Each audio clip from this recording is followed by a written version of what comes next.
Yes, sir. Okay.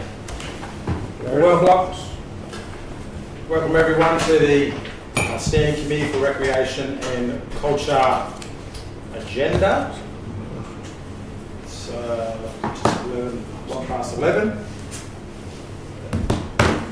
Pursuant to section 2.6.4 of Livingstone Shire Council's meeting procedures, myself, Councillor Lance Walk-on, will be appointed as chairperson of this meeting of the Recreation and Culture Standing Committee. I move. Mover there, Councillor Friend, and second there, Councillor Mather. Thank you. All in favour? All in favour? Well, that is carried there. We have a leave of absence there by Mayor Ballard. And so do we need to move that, don't we? Yes. All in favour? That one. Yeah, that's carried. That's good. Confirmation of minutes of the previous meeting, which was held on the 1st of October 2024. We got moved there by Councillor Friend. Seconder. Seconder on that one there. Any questions at all? Everyone's good with that. Second, Councillor. What's the last name? What's it? That's done up. That gets called a lot.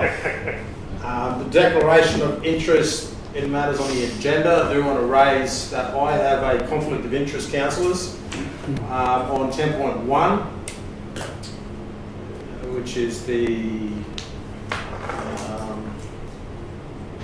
Australian South Sea Islander Movement, Queensland Incorporated tenure requests, councillors. I have family on that board. Secretary carries the last name of Walk-on, very closely related, and so does the treasurer, carries the last name of Walk-on. So how does that work? So you're not going to vote on that matter, right. and leave the room as well. Do we need to move that? No, that's just fine. When we come to that matter. Okay, all good. Anyone else got a conflict of interest? I do. Well, I don't, but I just want to inform the meeting that I may have a perceived declarable conflict of interest, just relating to 10.5, Community Group tenure application to Capricorn Coast Rugby Union Football Club. Just their ground is a couple hundred metres, 300 metres away from my place. We did have some training that said that just because you have a place in Cooey Bay with a blanket geographic, I guess, stop doesn't occur, but I'm just going to put it to the table Yeah. to May cover I- my own butt. Mr Chairman, may I ask a question? Sure. Thank you, Councillor Eastwood. Are you on the board of this club? I've absolutely nothing to do with that. Well, I've recently had an OIA in relation to conflict of interest for something much further away, so I'm just covering my butt. So that's all. Someone need to vote.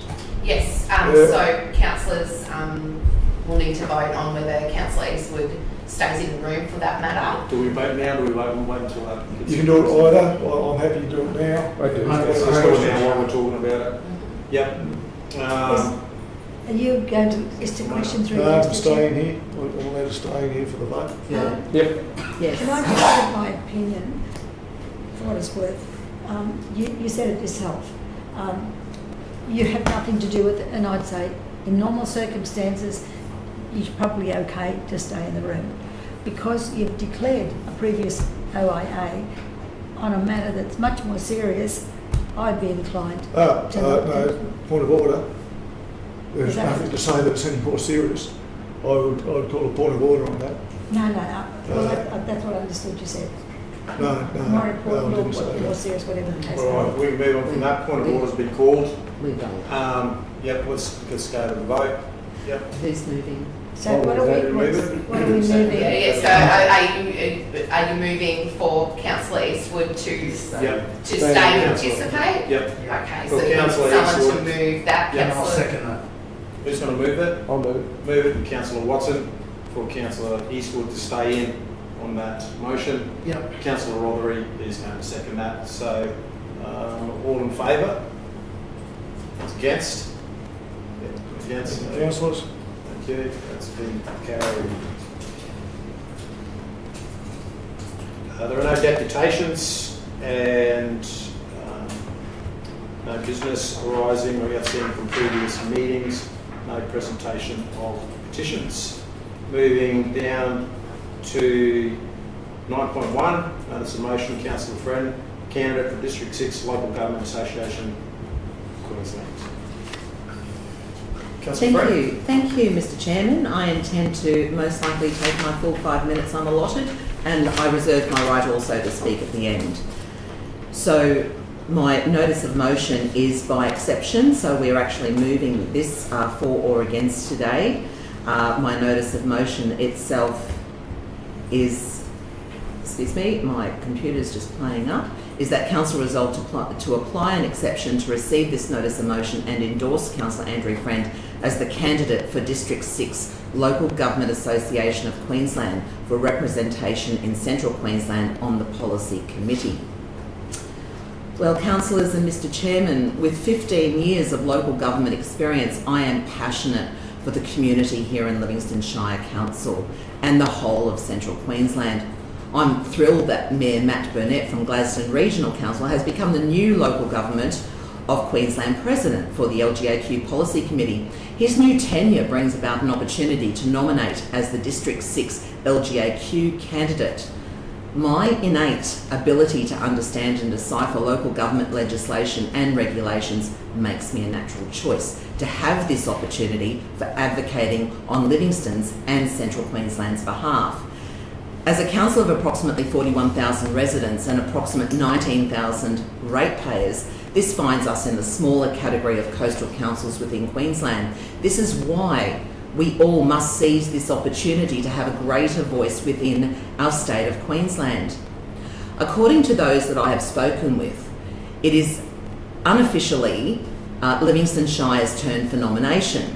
This is because from 2004, former councillors Mr Paul Bell from Central Highlands, Mr Glenn Churchill from Banana Shire, Mr Greg Belts from Rockhampton, and now Mayor Matt Burnett from Gladstone Regional Council have all represented their prospective councils. It is Livingstone Shire's equitable turn to represent LGAQ District 6. I believe it's time to discuss not only the equitable nature of whose turn it is time for a woman to represent Central Queensland on the stage of our state. In 2022, I presented at the LGAQ conference on behalf of Livingstone Shire, and I have fostered good rapport with some members of the LGAQ Executive Policy Committee and through sitting on LAWMAC, Local Authority Waste Management Action Committee Incorporated. I have fostered a strong rapport with other councils and their representatives throughout the state, and this includes the newly elected Queensland State Government Minister for Local Government. I have a proven record of obtaining needed infrastructure for Livingstone residents, such as the concrete boat ramp for sailability on the Causeway Lake, so I will strongly advocate for inclusivity for all councils in District 6, being Gladstone, Banana Shire, Central Highlands, Rockhampton and Livingstone. Being instrumental in the installation of vegetation vandalism signage located at Kent Beach and Farnborough and the deregulation of native bees under the local bylaws, I will strongly advocate for environmental issues for all of District 6. I will strongly advocate for amenity across all of Central Queensland, as I've been instrumental in arranging a future playground at Paramount Park, and I will strongly advocate for all of District 6 in much needed infrastructure, as I have demonstrated by arranging a future footpath at Byfield. Not only will I represent Livingstone Shire, but I also sustain the fortitude to liaise and represent all local government areas in District 6, Central Queensland, and to work hard on their behalf to really listen to their concerns and advocate for them all. I understand that others will nominate, perhaps in their title as mayor. However, councillors, would you pass over our council's turn to contribute to Central Queensland? I do encourage you within this debate to explain very clearly why you may be for or against my nomination, as all of District 6 may be engaged with this debate. Thank you, colleagues, for considering this my request for nomination. Thanks, Councillor Friend. I'm happy to Appreciate move, that. Mr Mayor. Got a move there, and I'll second that. Councillor Eastwood, second there, and Councillor Watson. Do we have any questions to raise? Mr Chairman, I said to the good council I would be happy to nominate her as well, and I wish her well, because she has demonstrated quite clearly her contribution not only to the environment but to the greater good of all of the whole of the region. So there's a lot to be done, there's a lot to be said, and there's a lot still that's on the back burner that hasn't come to fruition yet. And it's going to take broad shoulders and a strong constitution to be able to get the message across. But I think, I don't know if there are any women on the council at the moment. Yes, there is. There is, okay. I was going to say it's good to have a blend, because we offer very different views which only complement views of other genders. So thank you, Mr Chairman. I'm very happy to support the nomination. So speaking for Councillor Mayor? Yes. So, Are there any more questions? Questions More first. I thought that was a question, but Yeah, looks like we're going straight into it. I'll speak for if I may. I know we're still in questions. Can I just ask a question, Of course. Councillor Friend? Of course. So we are aware Mayor Tony Williams is also running, Yes. which is not confidential. Councillor Friend, what do you offer that Mayor Tony Williams does not offer? Well, that is a really good question, and thank you for the question, Councillor Walcon. I offer more time, more availability, passion for the whole of Central Queensland, but I'm sure that Mayor Williams also has that passion as well. But a mayor's commitments are different and more involved than a councillor's commitments. A mayor's commitments is to chair the local disaster management group. A mayor's commitments is to chair currently CQ Rock Committee meetings. I'm sure that they are involved with regional roads and transport. They attend and advocate through governmental departments, both federally and state. And they also look after their own economic development departments. They oversee human resources and finance and accounting for their own councils. As a councillor for Livingstone Shire, I would have the time, the availability to actually speak, to travel, to discuss and to attend the next, I believe it's seven committee meetings if I was to be nominated. So this is how I believe that I would have the tenacity to actually undertake the position, because I would have the time and availability to do so, more so than a mayoral position that actually is very, very, busy at the time. So I'd say that would be my answer to you, sir. Yeah, great, thank you. And just that 20 years as being on council, what's sort of your breakdown on where you've been and how long you've been as a councillor for? Sure. So 15 years of local government experience, I said. Yep. Not 20, Yep, 15 years. Thank you. And within that time, over 10 years working for council as an employee, and within customer support and understanding the operational side of council. Yep. So that enabled me in 2020 to hit the ground running. All I needed to do, like yourself and Councillor Rothery, is learn standing orders and understanding meeting procedures. Before then, I could understand the operational side of things and really know also in colloquial terms who's who in the zoo within councils and what they do within their departments. So that's what gives me the experience in local government. Right. All right, thank you. Any further questions? Okay. All right, let's go. Would you? Speaking for. Usually mover. Yep. I'd like to speak for. Yep, go for that. Thank you. Now, I've deliberated on this quite a bit, made quite a few inquiries actually, and I have to say I was siding with Mayor Tony Williams, but I too discovered that there is, maybe this isn't a word we should use nowadays, but a gentleman's agreement that it goes around in a circle, and we were next.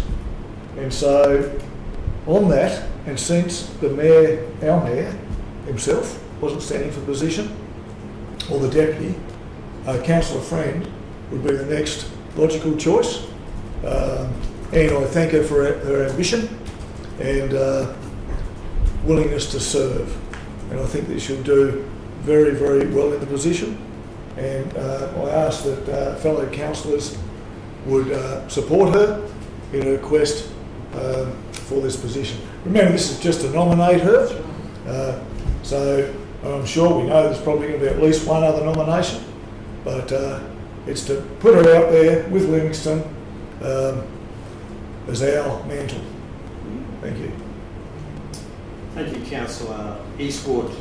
I do want to speak against this one. It is a little hard because we are both co-chairs on that. But I do want to just commend Councillor Friend firstly for putting your hand up and pursuing that. I genuinely, Councillor Friend, that you have pursued that and wanting to advance yourself. I too try to advance myself in areas of my own life.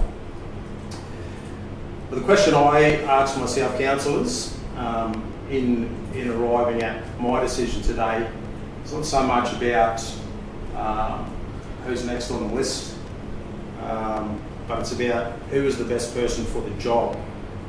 And what I've tried to do, councillors, is just analyse this as a purely analytical basis from Mayor Tony Williams's correspondence to us as councillors, as well as councillor friends. So I've just put in two categories: Councillor Friend and Councillor Williams, or Mayor Williams. Very closely, 15 years Councillor Friend being in council, 20 years Councillor Williams. Councillor Friend has 5 years as a councillor.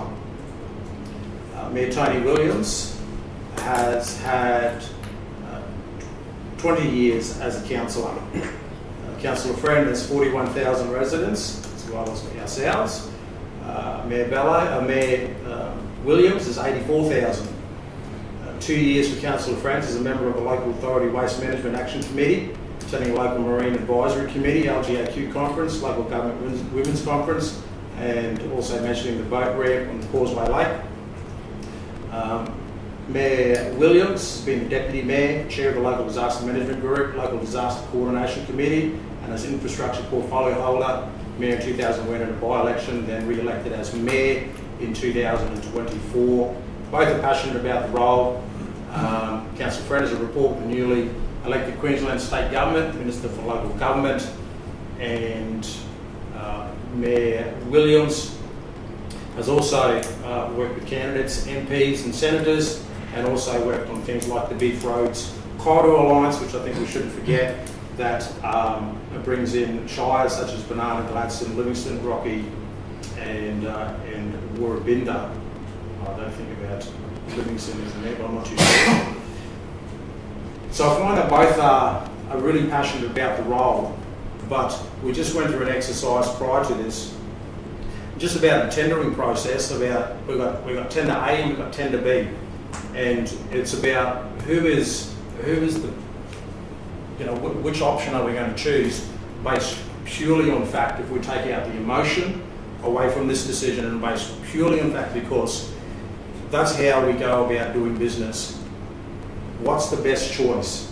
It's not, you know, if we just take out who we know better, whether we like Rocky, whether we like Livingstone, who's the best choice? And based purely on an analytical basis, by this summary, I have to say no to this proposal today, and I hope that other councillors would see that answering the question, who is the best person for this job? And you would answer that and vote accordingly. Thank you. Anyone speaking for? Yes. Yep. I didn't actually have to think about it much, because I actually thought it is time for Livingstone Shire to shine. And what better than her councillor friend there, because she's a good fit for this. And you know, you've only got to look at how she conducts herself at the table, and all the committees she was on in the last term worked much harder than some of the other councillors because of the amount of committees she had to be on, and she handled them all very well. And I look and I think of what Councillor Walcott's just said about the Rockhampton Mayor, and I'm thinking, with the amount of his workload, how is he going to fit another thing in? And I know Councillor Friend has a little bit of spare time, Mum, because her new portfolio probably isn't as busy as her former one. No, it came across to me, didn't it? Well, it came across to me too, and me. And that's why I know that she will put in every single ounce of energy to make this work. Not just for us, but for the whole region. And I believe that she is a very good fit for this. I do urge you to vote for her, please. Thank you. And that's all I need to say. Anyone speaking against? I'll speak for. Speak for? Obviously, I'm someone who, when I put my vote across, I think about it very thoroughly. And yes, you're saying Livingstone, it's their turn. You mentioned gender, you mentioned experience, but when it comes down to it, I think the best person for the job is the right person for the job. And I think for the short time I've seen you, how you interact, how you conduct yourself, I think you're passionate, you're strong, you love what you do. You know, you make yourself educated across a lot of things. So because of this, it's not because we need a female, it's not because it's Livingstone. I think you're just the right person for the job, so you'll definitely have my support. Thank you, Councillor. All right, I think we can go to the vote. No. Oh, sorry. Thank you, Mr. Chair. Apologise. So I'd just like to close on this. I clearly understand what this role involves. Sorry, I'll get to close afterwards. Oh, that's right. Yes. Oh, yes.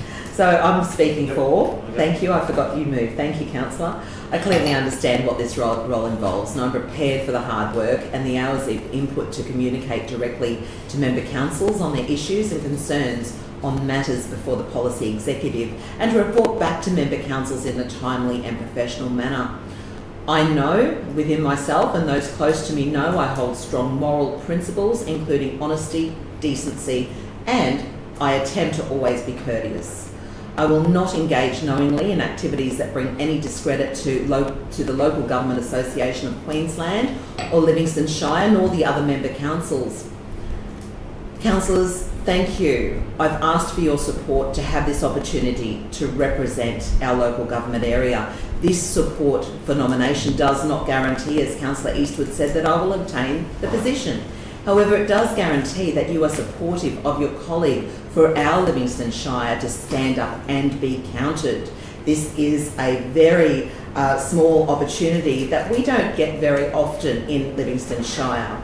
And I thank you for your consideration that you will endorse Livingstone Shire over other local government areas for this nomination. Thank you. Thank you. Councillor Eastwood. Yes, thank you, Mr. Chair. Mr. Chair, you asked the question, who is the best for the job? And for one, I can't argue against Councillor Friend's passion.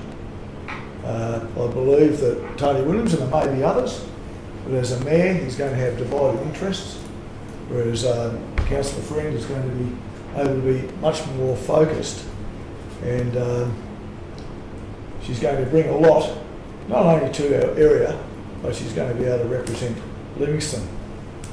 Councillor Walcott, you also talked about the tender process, whether you have A or B, and if they're pretty much the same, I go for the local product every time.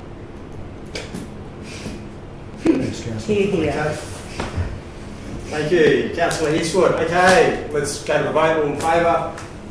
Those against? Me, carried. Thank you. Thank Moving you. on Thank to, you, councillors. well Thank done. Well done. 10.1, this is when... Yes. I didn't go to vote. We don't need to vote. You just leave and Councillor Friend Councillor Friend is take over. going to take Okay. over. Councillor Friend. Thank you very much, Councillor Walcott. Councillor Watson. Yeah, exactly. And we'll come and grab you when the report's Councillor finished. Walcon, Yeah. did you need to tell us why you're leaving? Did I not did. do that? Yes, you did. I can say that the treasurer and the secretary carry both last names of Walk-On, and they are my family. They're members of your family. They are. Yeah. Yeah. That's That's good. the treasurer and the secretary. Yeah. What else? All right, come and grab you in a moment. Okay, thanks. Thank you, councillors. And so this particular one that I'm currently chairing on behalf of Councillor Walk-On is Australian South Sea Islander Movement Queensland Incorporated tenure request.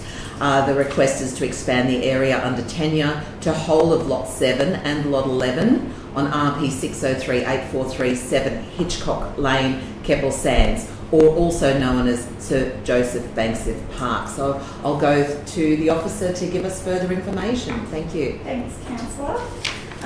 So the Australian South Sea Islander Movement Incorporated currently hold a freehold lease, which is currently in monthly tenancy over part site at Sir Joseph Banks Park in Keppel Sands, part site being their shed plus one with the surrounds. This report pertains to a request received from the community group to expand their area under community tenure from part site to whole site of Sir Joseph Banks Park, which does incorporate the two lots that you can see up on the screen there.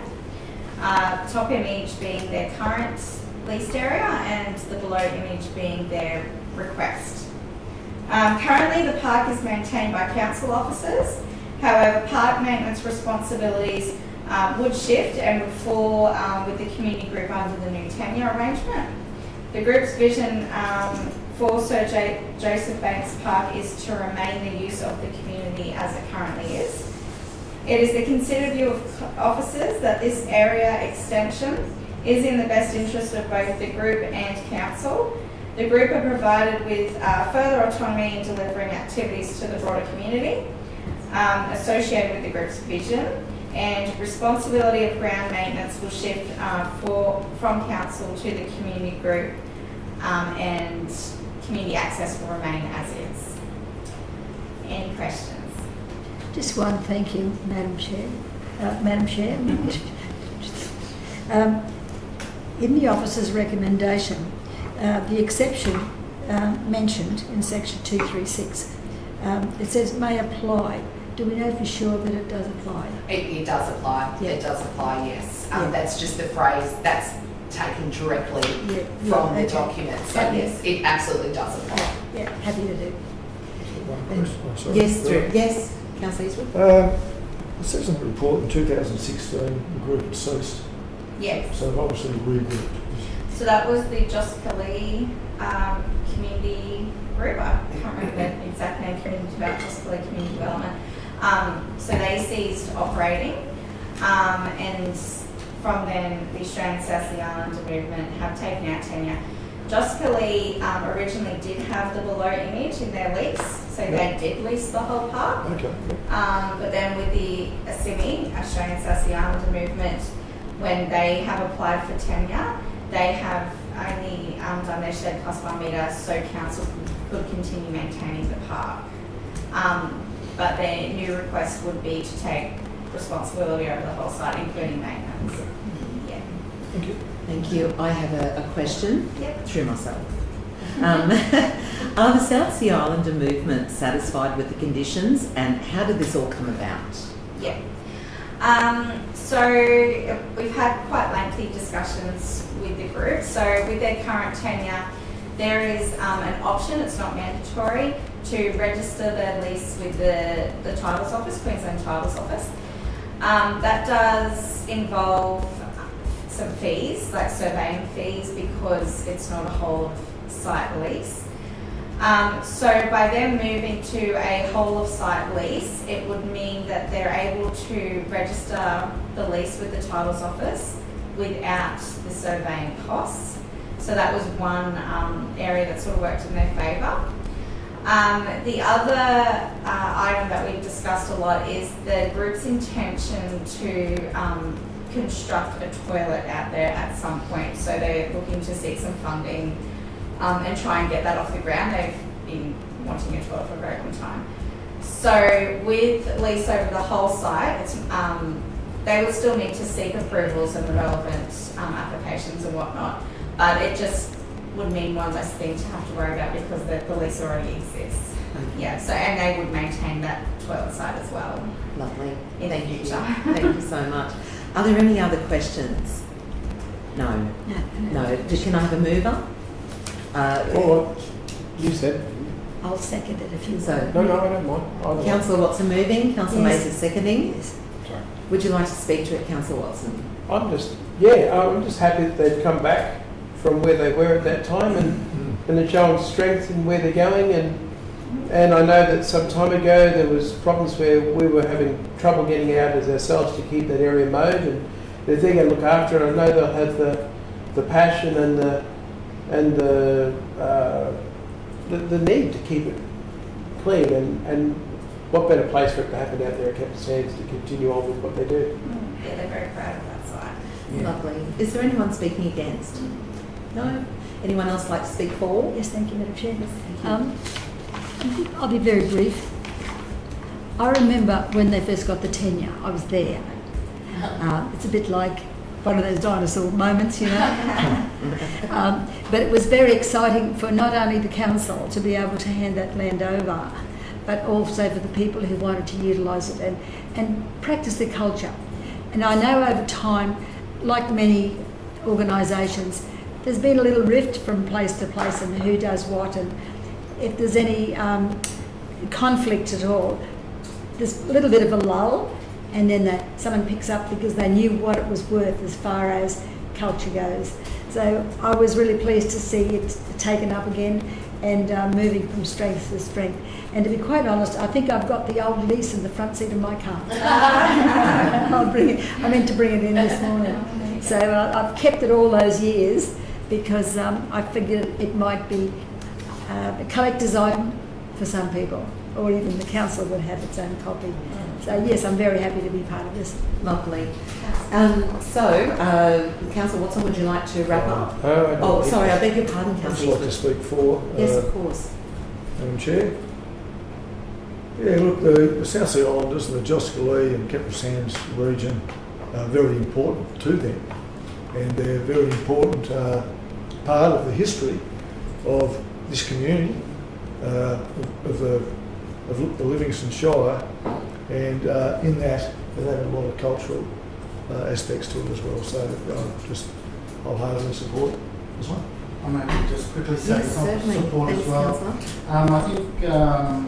I think this council, I think the community are very accepting of the cultures that are surrounded by the land and that. And I've been to many Indigenous, I've been to South Sea Island, these sort of areas and what they do with it. And I just think more of this is so good for our community. And I think when we see more of it, I think we'll see a lot more togetherness, you could say, in the community. So I'm definitely for Thank you, Councillor Rothery. So we have a mover in Councillor Watson. Did you want to wrap up, Councillor Watson? No, I'm fine. We have a seconder in Councillor Mather. We'll take it to the vote. All in favour? That's unanimous. Thank you. Thank you. We're just going out now to get Councillor Walcom back into the room to take back over the chairing of this committee.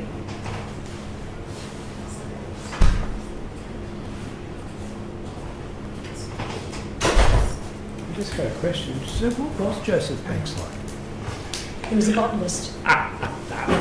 What was he like? You said you were there. You would have thought sorts. He brought his flowers with him. He was a botanist. Thank you, councillors. 10.2, event sponsorship program round 2, 24-25. Molly, will you be speaking today? Yes. Thank you.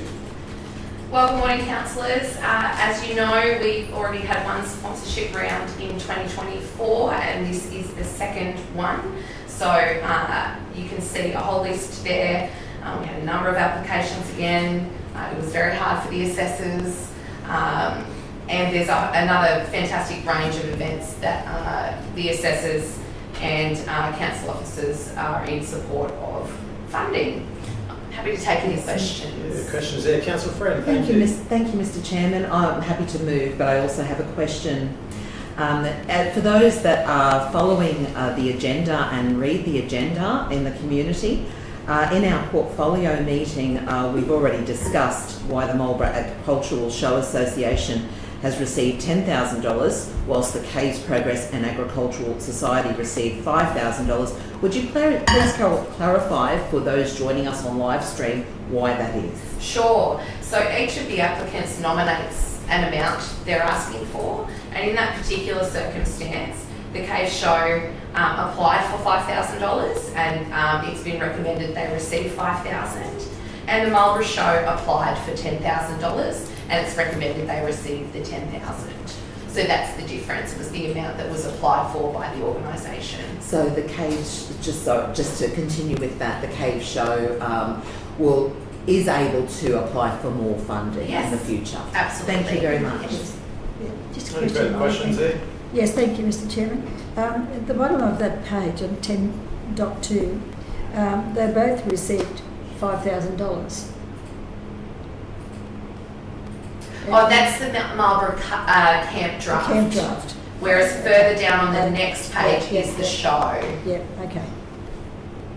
Yeah, small communities have great difficulty in trying to raise funds. It's the same people doing the same job for the same money.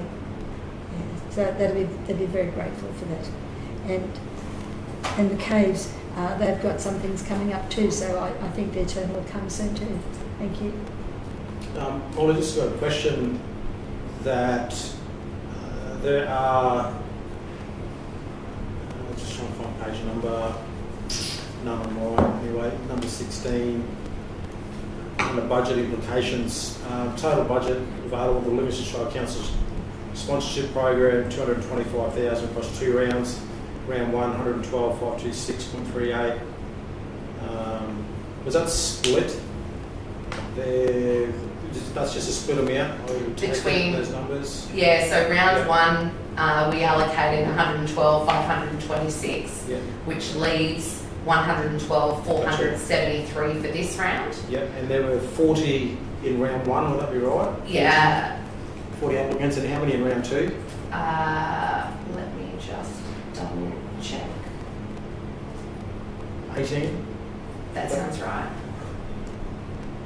Yeah, right. Did anyone miss out on the round one? 18. No, every applicant received some amount of funding for their event, but those events have already been completed. Yeah. We do expect 2 late applicants Yep. to this round, and we have about 25,000 left within the budget, which is why we're able to accept a couple of late applications for the fund, Yeah. which will go through the full assessment process and come back to the table. Right. Is there any appetite to?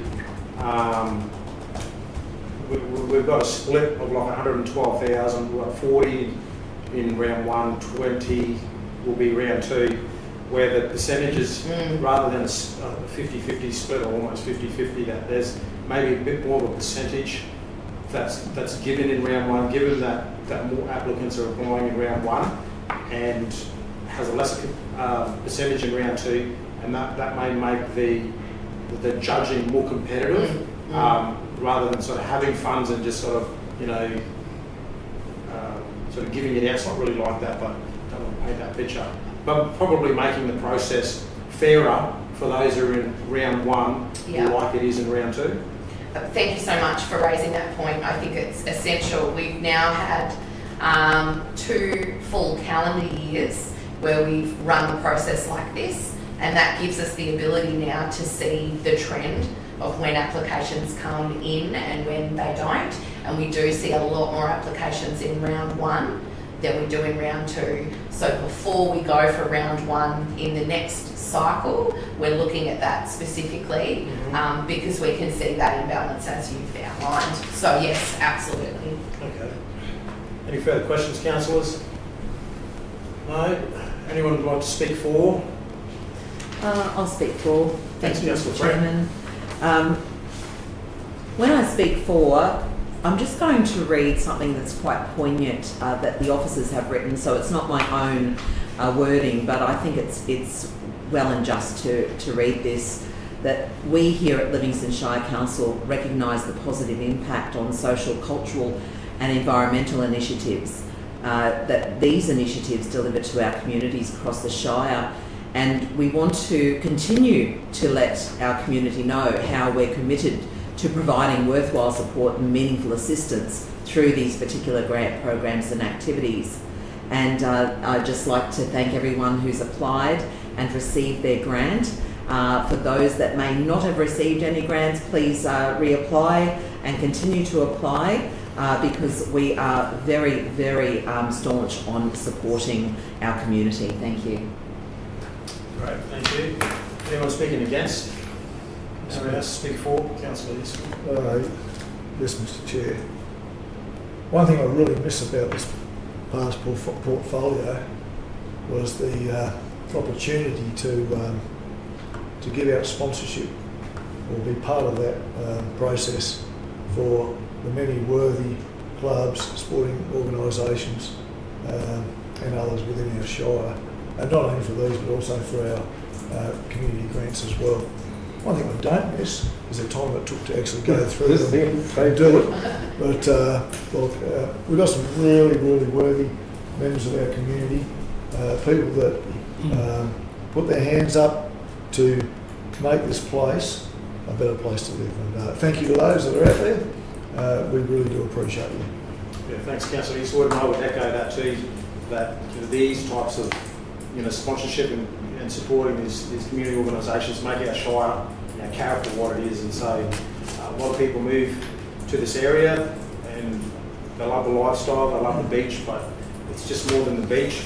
It's what these organisations contribute to that make it a special place. Fully supportive. Anything else, Councillor Watson? I agree with exactly with Councillor Eastwood with the thing, but I also agree that the painstaking, the pain of doing it and worrying about who wasn't going to get money that you knew needed it, and that was always the hard part of the whole process. Yeah, so I'm glad it's been handed on to 2 other councillors. Right. All right, we can go to the vote. Those in favour? It's carried. Thank you. We're at 10.3. Would that be correct? Or have I gone too far? 10.3? 10.3. Good, I'm on it. Thank you. Livingstone Shire Council, Bendigo Community Bank, Community Grants Scheme. Laurie. Thank you. Good morning, councillors. So the report today is outlining the 16 applicants who've been considered successful through the community grants process. Council's been really lucky to be partnering with Bendigo Community Bank for the 2024 and 2025 grant scheme, which has enabled us to distribute those funds to more groups. So we had 27 groups from across Livingstone apply for funding in this round, which is our highest volume of applicants to date. So the successful applicants are listed there for your perusal. I will just note we had one very late withdrawal, so the Marlborough Lions Club withdrew their application after the agenda had been run. So we've gone back to the scoring sheet, and with their withdrawal it means that the Emu Park Swim Club can also be included for funding. And they've applied for $5,000 for plumbing works at the clubhouse, which is reflected in the minutes here. So I'm very happy to take questions. I've just got a question. Oh, go on. You go. I was just going to say, what was the reason for on that? There were some concerns about some of the approvals that they would have needed to go through with their proposed project. So we had asked if they thought there was an alternative project, but they weren't confident they'd be able to get it done within the time frame. So they asked to withdraw and revisit it at another time. Just got a question, Laurie. You mentioned that one withdrew, which is the Marlborough Lions. Yes. And what took the place? The Emu Park Swim Club. And the Emu Park Swimming Club. Yep. And did the Emu Park Swimming Club go through the process of application Yes. and having it all marked? Yep. They did. They went through the whole process. So theirs was the next highest scoring application after we took out the Marlborough application. So Thank you. they did it. Further questions, councillors? No questions. No, anyone would like to speak for? I'll move, Mr. Chair. Yep. Happy to second. Got a mover and seconder over there. I'm happy to speak for. Thank you, Mr. Chairman. This is an absolutely phenomenal outcome, being $63,469, and don't forget the 88 cents worth of grants being shared by 16 applicants. And I'd just like to say very briefly a huge thank you to Bendigo Bank, who boosted the funding bucket by $30,000 in this financial year. Bendigo Bank absolutely does care for our local community, and so does Livingstone Shire Council. Thank you. Thank you. Anyone speak against? I just want to speak for, just noting when we see the initiatives, there's some incredible initiatives there, it gives us a bit of a picture of it, but when they go into their applications, a lot of them is really for the betterment of the community. For example, if you looked at the Cap Coast Netball Club purchasing of cooking and food ordering equipment, it's all about getting your air dryers and moving away from fatty foods. You know, like these initiatives are just fantastic, and it moves towards health and well-being. And the same is happening with the Quarrel Cricket Club for more shade cover, getting the people out of the sun. And so these initiatives are just brilliant. So it's great. Anyone else speaking for? Mr. Chairman, I'd just like to raise something. Conflict. We've got a little account with Bendigo. How does that sit? You weren't on the assessment panel, Councillor Mather. So you're endorsing, this is asking you to endorse what the assessment panel has recommended. And this is what they've put forward to you through a rigorous assessment process. You weren't involved in the assessing process, so I would suggest that that's not an influence that you... Well, I'll take my chances with the keeper then. Yeah, I'd like the Unless table anyone to... has a I'd like the differing table to give perspective. an opinion on that one. You're endorsing Yes. an assessment process, Yes. and you are not going to benefit from endorsing this via that bank account, and Bendigo isn't going to benefit from you endorsing this specifically. Well, I hope it doesn't turn around at the end of the line. Yes, no, I'll go with that. Up to you. I don't have a concern at all. No, I have no benefits. No, of course not. So How are you feeling, Councillor How do I Mather? feel? You're good about that? from State. Well, I just had to raise it, that's Sure. all. Yes. All right. Yeah, Let's go to the vote. All in favour? That's unanimous. Thank you. Thanks, Laura. Yes, see, we're going to do that. sometimes these little things can trick you up. We are at the Communities Portfolio Management Report. Who is that It's you, me Molly? again. Yes. Okay, Molly. Thank you. Thank you, Chair. So we have the quarter one report from the period of 1st of July to end of September this year from the Communities Department. I just wanted to draw your attention again to the stats in a lot of our customer facing areas and how sustained they are bar increase. They continue to increase across our customer facing areas. And of course you'll see from the open spaces and facilities crews the number of customer requests and how busy they are as well, and just how well everyone's doing on keeping on top of all of that work. Happy to answer any questions, but I encourage you to look in detail so you can see some of the key media we've had, what's been most clicked upon, which is always interesting. Sometimes it's not what you might expect, but it does give us some advice about how we can market some of our stories. So yes, happy to answer any questions. Just a question, Molly, on is it page two of that, yes. Number of loans physical, what does that mean? That's physical loans from the library. So rather than the digital loan, the physical taking of a book or an item from the library. I've just loaned, like as in take it out, bring it back. Correct. Okay. Because we separate now between the digital and the physical loan. Okay. Any further questions? No one mover. Councillor Frank, second there, Councillor Watson. Anyone speaking for it? Yes, thank you. Thank you, Mr. Chairman. This report is just amazing, very impressive report. Libraries had 26,986 visitations from July to September, with 914 new memberships from January of this year. In the last 3 months, our libraries held 39 events with 1,038 attendees. Livingstone's Youth Action Group had over 45,000 social media interactions, and Livingstone's Community Centre staff and volunteers helped 3,881 people within the last 3 months.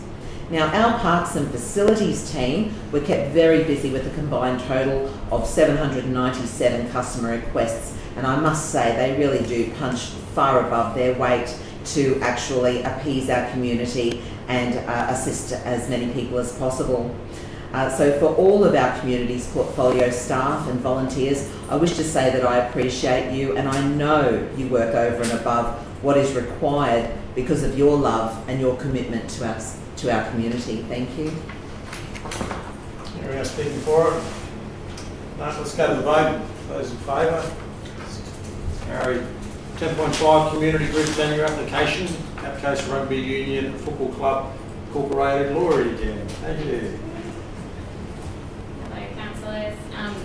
As all of our community tenure. Can I just ask? I'm wondering if I do actually have a conflict of interest, because my children all play for Capcoast Rugby. I'm not on the committee though. You're not on the committee. No. I think we can put that to the table. Yeah, sorry, I just thought. What's the story? All my children play for Capcoast. I'm one of the original members too. And I'm just wondering if I do have a conflict of interest. Are you still a member? I'm not a member, no.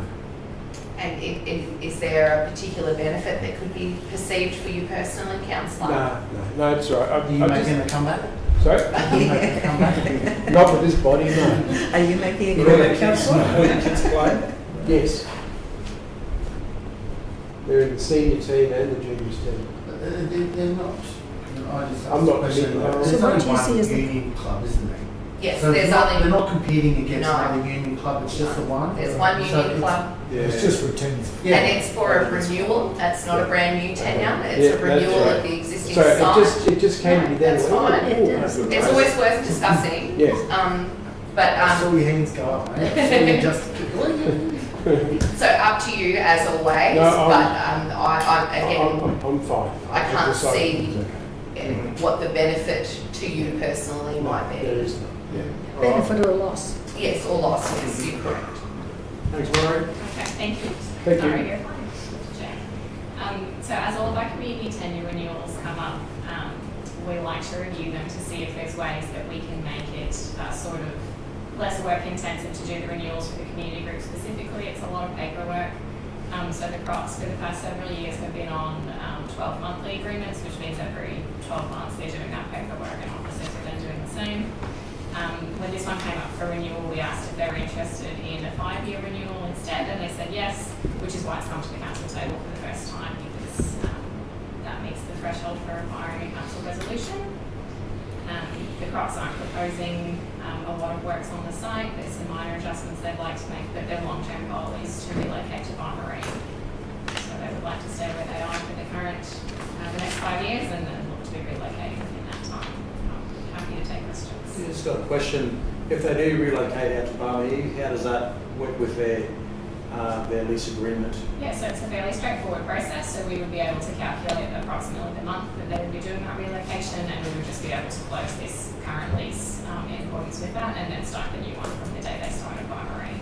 So in terms of leases, it's pretty straightforward. Thanks, Councillor. Any further questions, councillors? No, we're all good. Do we have a mover for that? Did we move that? Second mover? You want to move that? There you go. Councillor Rollery. Councillor Eastwood seconded. Those in favour? It's carried. Thank you. Thank you. 10.6. It is the last item on the standing committee, recreation and culture agenda, monthly progress report. Thanks, Sharon. I guess from taking on from last month's review, there's a few projects that have just moved along a bit further this month. So the Kraken Shade, we've done a review of the design and it's out to quote now for reinstating the shade over the playground. The station shade, it's out for quote as well. There may be a delay in the delivery of that one though, just based on the work that needs to be done to manufacture materials and the lead times around that. And the Emu Park airstrip is scheduled to have the gables and the markers installed this month. And we've been working with our infrastructure team to schedule some drainage works at the bottom end of the airstrip so we get the water flow away from the airstrip. So that's in progress. We're looking towards a bit before Christmas that work will be done. And Paramount Playground, we've designed what the playground facility will look like. We're just working on some location details and some final costings, and there'll be some further consultation out to the community before we proceed with the delivery of the work. And the two town halls, Emu Park Town Hall and Penn Town Hall, new stage curtains have been fitted, so that project's been completed. Other projects are in various stages of scoping and quoting, and they'll be delivered after Christmas, the first 6 months of next year. Okay, thank you. Any questions there? Yeah, Councillor Brown. Thank you, Mr. Chairman. Just a couple of questions. When we talk about the Emu Park curtains, which were desperately needed, however, besides campaigns for local government using the stage at Emu Park, is that used more? I know that your Poon Town Hall is used frequently and consistently, but how is Emu Park stage area? Is it used quite a bit, or? I'll probably ask Molly more about that from an operational perspective, Yes. the events and that are held there. So the stage isn't used as much, certainly, as your Poon Town Hall. We've had Festival of Small Halls there where the stage is being used. There are a couple of the dance groups that will use the stage for additional space, but it isn't used to its full potential. The hall is mostly for the floor and activities on the floor. However, we would encourage and welcome anyone to use that stage if they'd like. But no, it's it's not used as a stage as frequently as Yeppoon Town Hall. Thank you. And my last question in relation to the toilet block at Thwaite Park. So that's in Keppel Cove. So how far away are we from getting something installed? Okay, that one's out for pricing as well actually at the moment. So we need to go through the process of inviting a couple of quotes. We do have an idea of what we're proposing, so it'll be a unisex people with disability block, so all accessible, and it would likely be around March. Yeah, based on the timeframes of delivery again, with lead times for delivering a project like that, materials wise and the supply. Lovely, thank you. Very good. If you go first, I think you beat me by a nose. Councillor Watson, you can go. Through the chair, Sharon, the Ingham Park Hall, we spoke some time ago about removing the roof and insulating it to put in air conditioning. Have we got business case together for that, or where are we up to? We've been working with a consultant about a design for that, and we'll be proposing to put a business case forward in next year for prioritisation and deliberation around that. Thank you. Yes, just an observation. The Emu Park Hall, they tell me, and it has been quite a long time that I've been told, air conditioning, the lack of air conditioning is the one thing that stops them from utilising it more. I don't suspect that there's anything on the future plans. We have put new ceiling fans in, which actually has brought down a lot more, but we are working towards a project for air conditioning. Yeah. When you say working towards, is there anything in a long-term project for that? We're hoping for the 25-26 budget. So Gee, that's a long way. I know we've got a lot of priorities, I know that. the fans have made a big difference, Yes. and they have allowed us to take a little bit longer to then implement the aircon. Yes. So, but we're now at the point where that's the next I step. see it's weather like this that will really start to show up. But I know that they will use it. That I'm told that they want to use it more, but they just won't because there's just not enough. My concern, Councillor Mather, is it's full all the time. I don't know. We just might need a bigger hall. Well, that would be fine. Anyway, observation. So it is, Keep it on the radar, Sharon. Yeah, good girl. Thank you. Sharon, I've just got a question.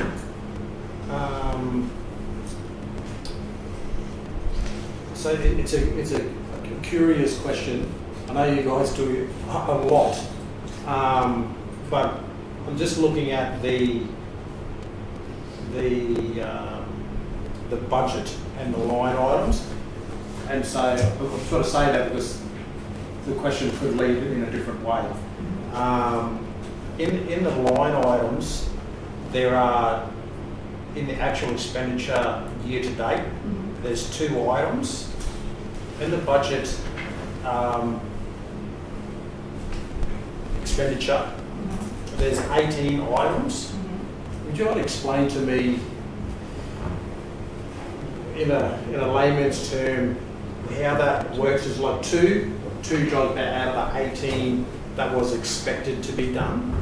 See what I mean? By that questioning? Yeah, so we do have 12 months to deliver.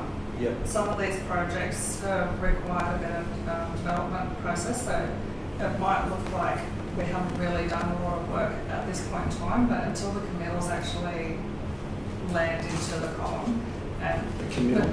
yeah, so when we put the quote out and we've accepted a quote and we assign the project to a contractor, then so you'll start seeing prices come in there, you'll start seeing movement there. With us, typically a lot of the work will be delivered in the second half. So typically between January and June is when our work will be delivered. So we do a lot of preparation leading up to it. Oh, right. Yeah, so we've got our actuals in that first column, and the budgets in that next big piece is what's left to spend. So, Yeah, gotcha. All right, thanks. All right, any further questions? No, I think we can go to the votes. No, do we need to move? Did someone move it yet? No. No, if you're going to move it, I'll second that. So he's scored myself. Go to vote. Those in favour? thank you. Carried. Thank you. Thank Thank you. you. That brings us to the close of Standing Committee Recreation and Culture. Thanks everyone for your contribution. Thank you, Mr. Chairman.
Alright, chucking it on now.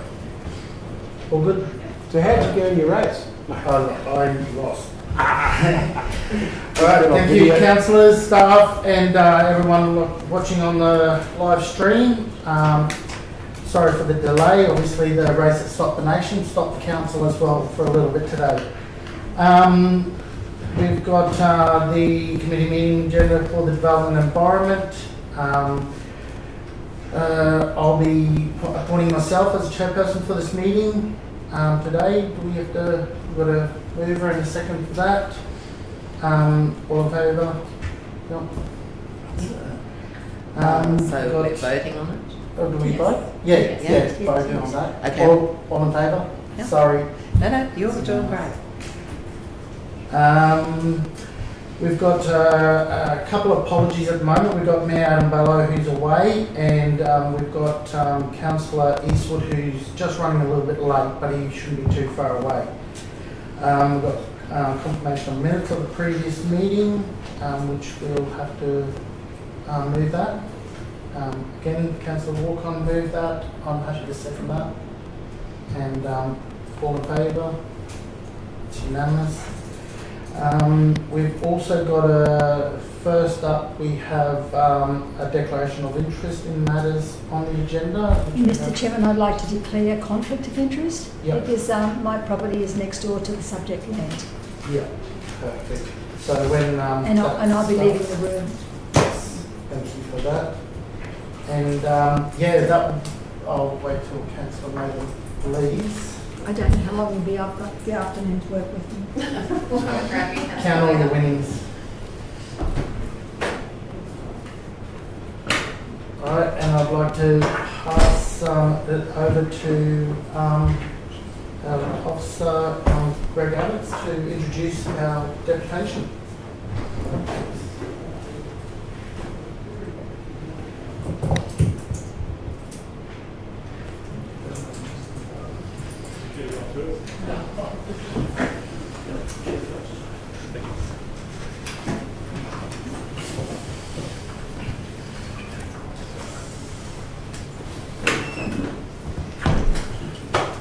Good afternoon, councillors. Leon,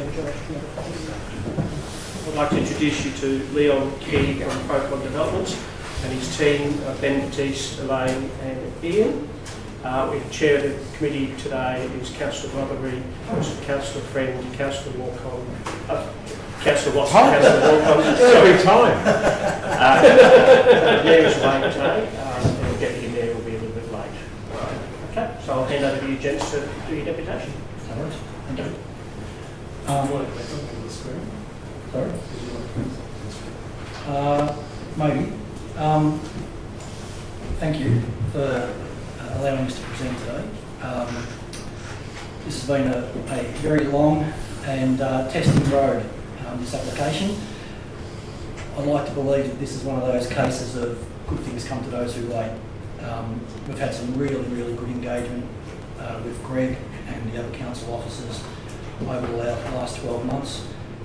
Spent a lot of time removing the barbs off the application, taking on board the responses from the advertising and getting the application to a point where we believe it presents the best opportunity for the Northern Corridor. Will deliver both infrastructure and services that are not currently there, but also meet the needs of the existing residents, especially in regards to traffic, the major concerns that came out during advertising.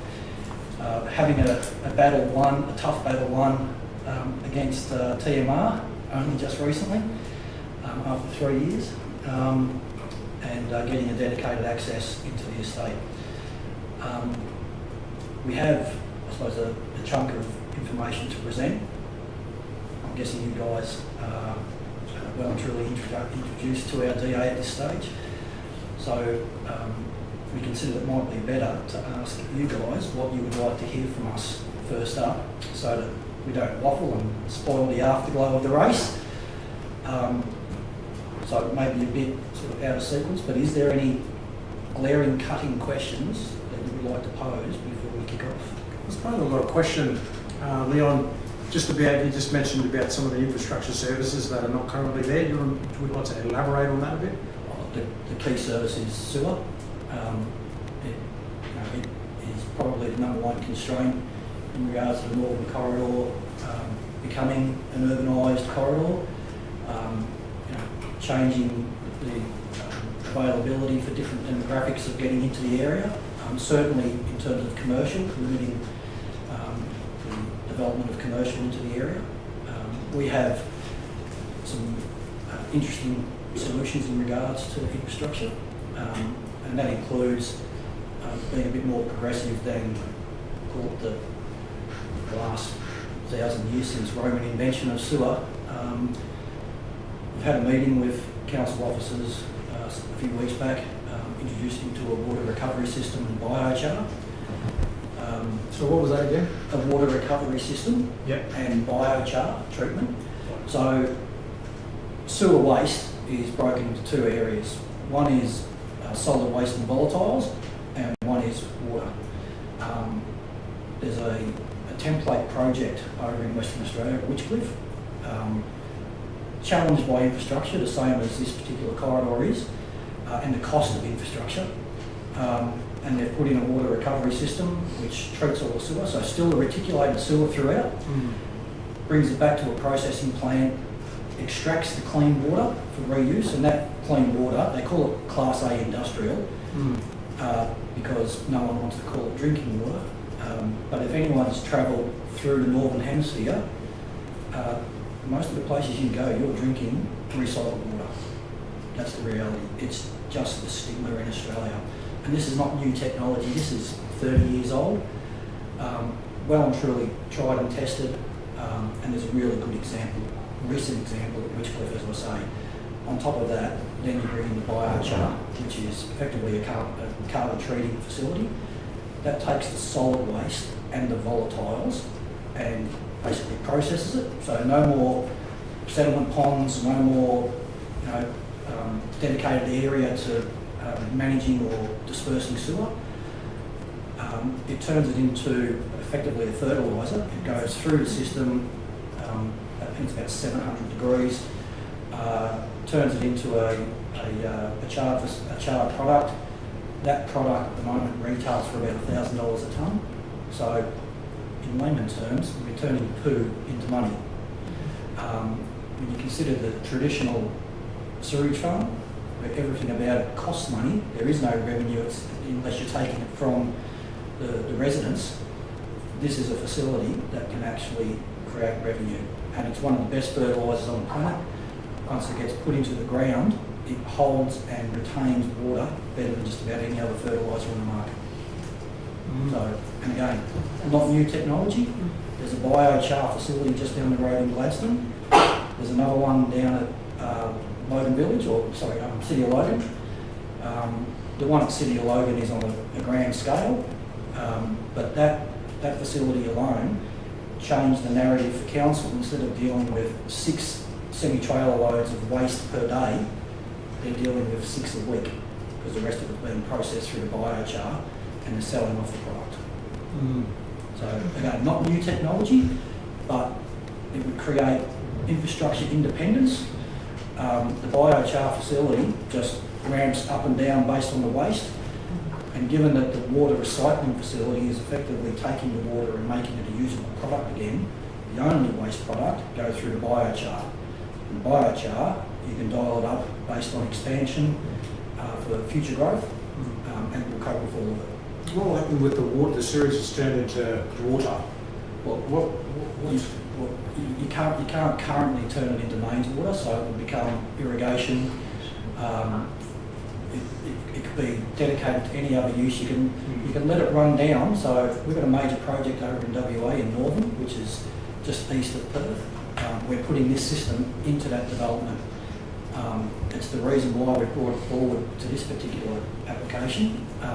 Softly at this stage, because the sewer is a sensitive issue.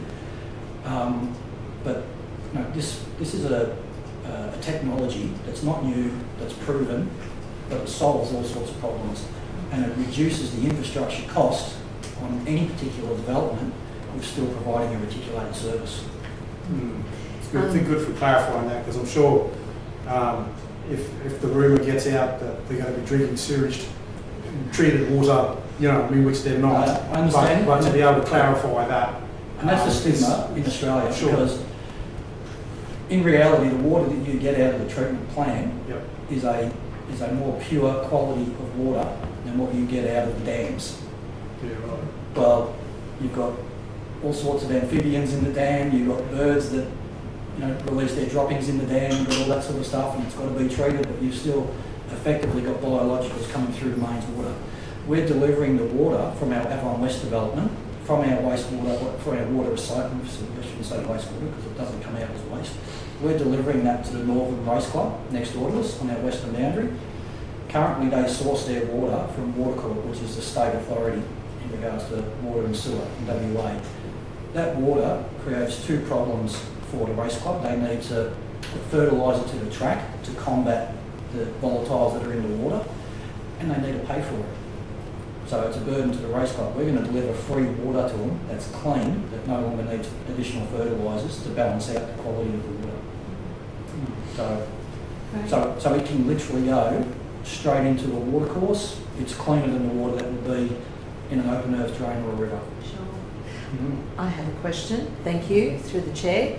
Leon, thank you so much. Last tenure, my portfolio was water and waste, so I'm fully up on biosolids and then the biochar. I'm fully up on recycled water. Our recycled water at the Yeppoon treatment plant is a grade A, and we're turning our Emu Park sewage treatment plant into grade A. My question to you is, this particular development of yours is staged over a number of stages. Correct. How do you intend to implement the wastewater facility and biochar? So our specialist, I won't call him a consultant, our specialist, Tony Hansen from TMC, his system effectively builds out like Lego blocks. So in terms of scalability, this thing can be scaled out over whatever the time frame ultimately looks like with take-up of the individual lots and scale appropriately. Initially, I imagine that you would still have to hook into the Rockhampton sewerage network in your initial stage one. Is that correct? Or could you then look at ways to, as stage one is being built, start the modular? Yeah, so that's to be, I suppose, sorted out post-approval, hopefully post-approval. We've got to go through operational works. There's a lot of engineering involved. We know that the system and the modules will work because it's working in Witchcliffe right now and it can be built out and scaled out. If this can be delivered independent of the traditional infrastructure, it's our belief that it's a better outcome for Livingstone Shire. So that's the thinking at the moment, but we'll work with council. You know, we'd rather rub shoulders than lock horns. It's not our model. So whatever delivers the best outcome, that's the way we'll go. And that speaks about our whole design theory. It's all about best practice. Sure. Okay, thank you very much. My concern mostly in relation to your particular development was our reliance as Livingstone Shire, an independent shire, on Rockhampton after the de-amalgamation and the boundary issues. Yep. And so what you're proposing is a win-win situation, Yep. but just trying to work out your stage one to have that independence rather than you It has to work spending from day one. $3.2 million on just using the use of their network. No, it has to work from day one. It's no different than, there's draft conditions at the moment that say that the intersection to the Bruce must be done as part of stage one. Whatever the sewer solution looks like will be delivered in stage one as well. So there will be a working sewerage system no matter what the case is from stage one. Sure. May I just have two more questions, and if you don't mind, Yeah, sure. your indulgence, thank you. One, just still talking about biosolids and the biochar, would this facility then be able to take our current biosolids from the Yeppoon sewage treatment plant in Emu Park? At the moment, they're being used in the landfill. Yep, absolutely. So Tony Hansen, who I mentioned, his facility at Witchcliffe is taking solid waste from multiple mine sites and processing that. It's a win for the facility because he charges them to get rid of their waste, but it's a win for the mining facility as well, because they don't need to set up settlement ponds on site, they don't need to treat their waste, and the cost of getting rid of it via his biochar is cheaper than getting rid of it via the local council to the sewage farm. Sure. So this is the really appetising part. I shouldn't say that about Pete, but the appetising part about this solution is that every part of it actually has a positive or a revenue-based outcome. Sure. One of the concerns is where your land is located. It's right in the middle of other well-established larger blocks and who have their own septic systems. And I understand there would be a small amount of properties that could hook into that sewerage, but you've also proposed for amenity to have the larger blocks in your proposal also on the outer, matching the larger blocks on their boundary, so they would be sewered? Yes. Yeah, okay. The intention is every block will be sewered. Okay. If we're going to reticulate the service through the estate, it may as well connect every lot.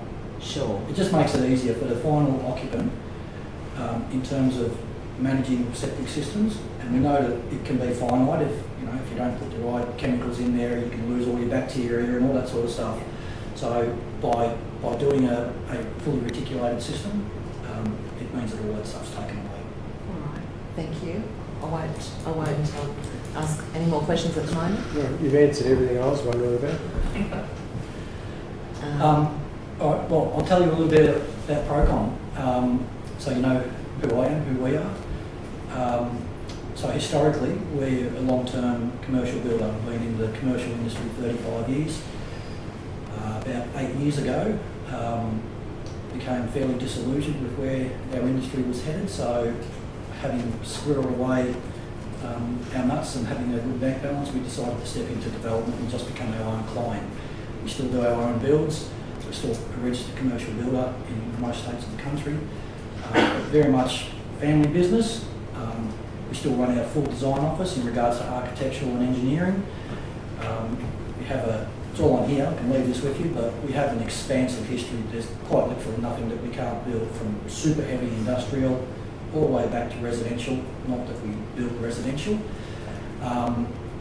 So our CV supports moving into a development of this size and scale. We've got a 60 hectare development in WA, which will literally become the western bookend for interstate road freight across the country, because Western Australia at the moment is still waiting for something, whereas the rest of the country has figured it out. We primarily only work in Queensland and WA now because of effectively the industry fallout from COVID. They've disenfranchised pretty much the entire building and development set in Victoria. So Queensland is our one of our happy hunting grounds, and we're going to be building and developing here for a long time to come. We like to believe that we are responsible developers above everything else, and the information on that will attest to that. We don't follow the cookie cutter. We like to be innovative. We like to challenge convention. We like to deliver projects that are aesthetically interesting and pleasing. One of the main areas that we gravitated to initially was the fuel industry, because fuel assets were a high trending asset at the time. The first few projects that we did, we fundamentally broke the cookie cutter, and we started delivering projects where speculation through the build was that we were building a theme park or a roller coaster ride or something along those lines. So we do like to challenge conventional thinking. In saying that, though, we are still very traditional. I'm a dinosaur of our industry, and it's why we haven't pushed the envelope on this thing in terms of lot size. I grew up in the era where your typical residential blocks were your quarter acre, your 50 by 150. You can have your fruit trees, your dog can run around, the kids can kick the footy, they can do all that sort of stuff. Not like the current development where you might have 400 or 500 square metres. You've got 2 metres of setback to your boundaries if you're lucky, and the kids are playing on the streets on narrow roadways. So we're trying to pull it back. We're trying to get the number right that's based on the infrastructure costs, the civil costs, and delivering a project that still obviously has a commercial outcome for us to keep us going into the future, but not trying to cram it all into a matchbox. The question, thank you, through the chair, the actual landscaping of your particular development, what type of greenery would you use? Natives? Oh, absolutely. Or not just natives, it would be indigenous. Yes. Wherever we go, wherever we develop, we always work with council to get an indigenous species list. In a lot of cases, councils have their own nursery as well, so we'll make sure that we buy from council. Sure. And that's probably a statement that defines us as well. Wherever we go, we try and engage not just with the local council, but the local community in regards to contracting services and so on. If you come into a community to deliver a project and fundamentally outsource it, you're estranging yourself from the community from day one. So we try and make sure that we deliver and return back into the local economy as well. Sure. So, no, go on. I could quite easily monopolise after you. One of the, through the chair, sorry about that. One of the issues that we had with one of the other developers of Ocean Park State was that in there we've had some traffic issues once the developers had done their development, and then councils had spent a considerable amount of time and money and public consultations after public consultations to try and figure out the traffic measures, calming measures at least, and trying to navigate people coming down the road too fast, etc., and trucks. In your plans, do you have any sort of traffic calming measures in place? That sort of detailed design, we'd evolve that in conjunction with council through the operational works process. So whatever minimum speed limits you want to put in, whatever calming devices, we'd be amenable to all of that. Thank you. My question was in relation to playgrounds or a park or green space. That's not just the area in which you don't want because there might be a creek or something through it. Our council has been approached by people next door to where your proposed development is, Angela Road, Paramount Park. We're spending about $350,000 or $60,000 on a very small playground in a drainage area, and just wondering what your intention is for green space. So a little bit unfortunate, there was a 3D drive-through model that was meant to be getting plugged in today, but I'd suggest a couple weekenders kind of hijack my IT nerds. Yes. I'll deliver that to Greg when it becomes available.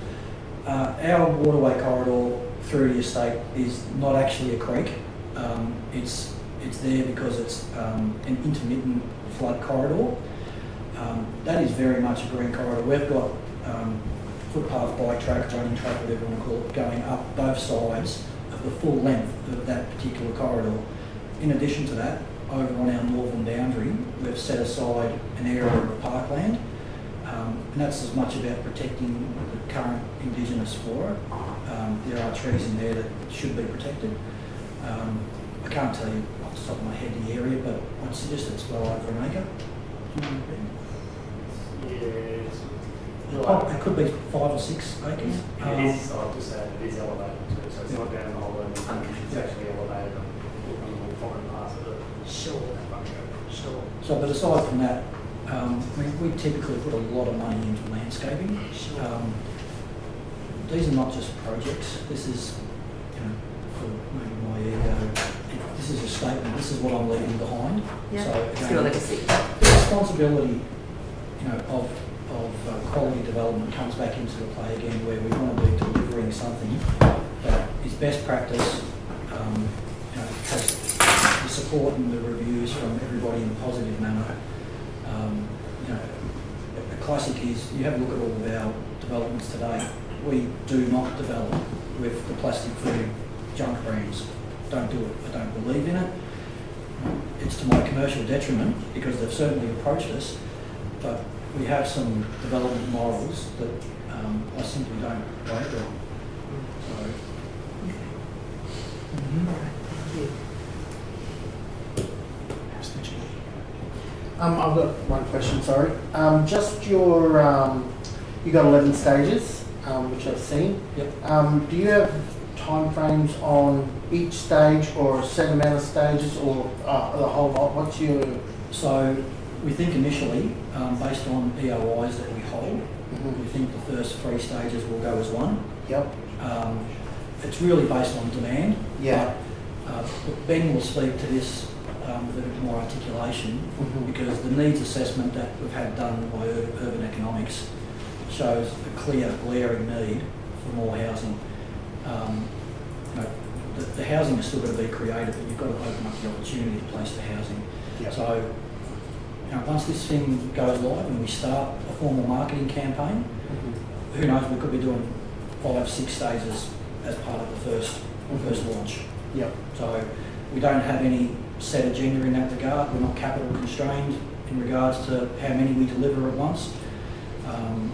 So essentially, if people come in and put their name down and they want a plot of land and we exceed the numbers within the staging, we'll open up more stages. Yeah. In simple terms, in commercial terms, the quicker this goes, the better it is for us. So we won't be holding back. Perfect.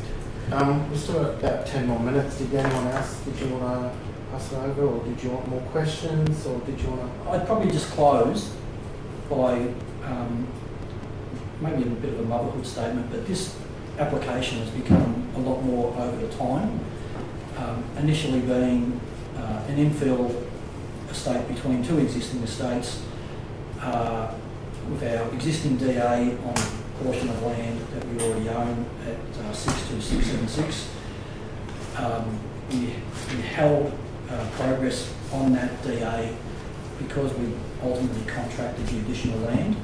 We realised very early on that the whole lot would ultimately need to be master planned, that we've got potentially 3 estates at very least, not counting the stuff on the other side of the road, that are not serviced by any community service, retail service, nothing. Everything that they need, want or require, you've got to go 15, 20 minutes south as a minimum and then come back up again. And we've stood there in the mornings watching the exodus of traffic, and everything comes out of the Olive Estate, turns left onto the Bruce and heads south. Everything comes out of Paramount and goes the same way. This estate has become almost the first domino in urbanising and opening up the Northern Corridor. We're going to deliver the infrastructure. We're going to deliver the job creating commercial opportunities. We've got Ethos Healthcare here today to present in support as well. We're talking about creating a healthcare industry.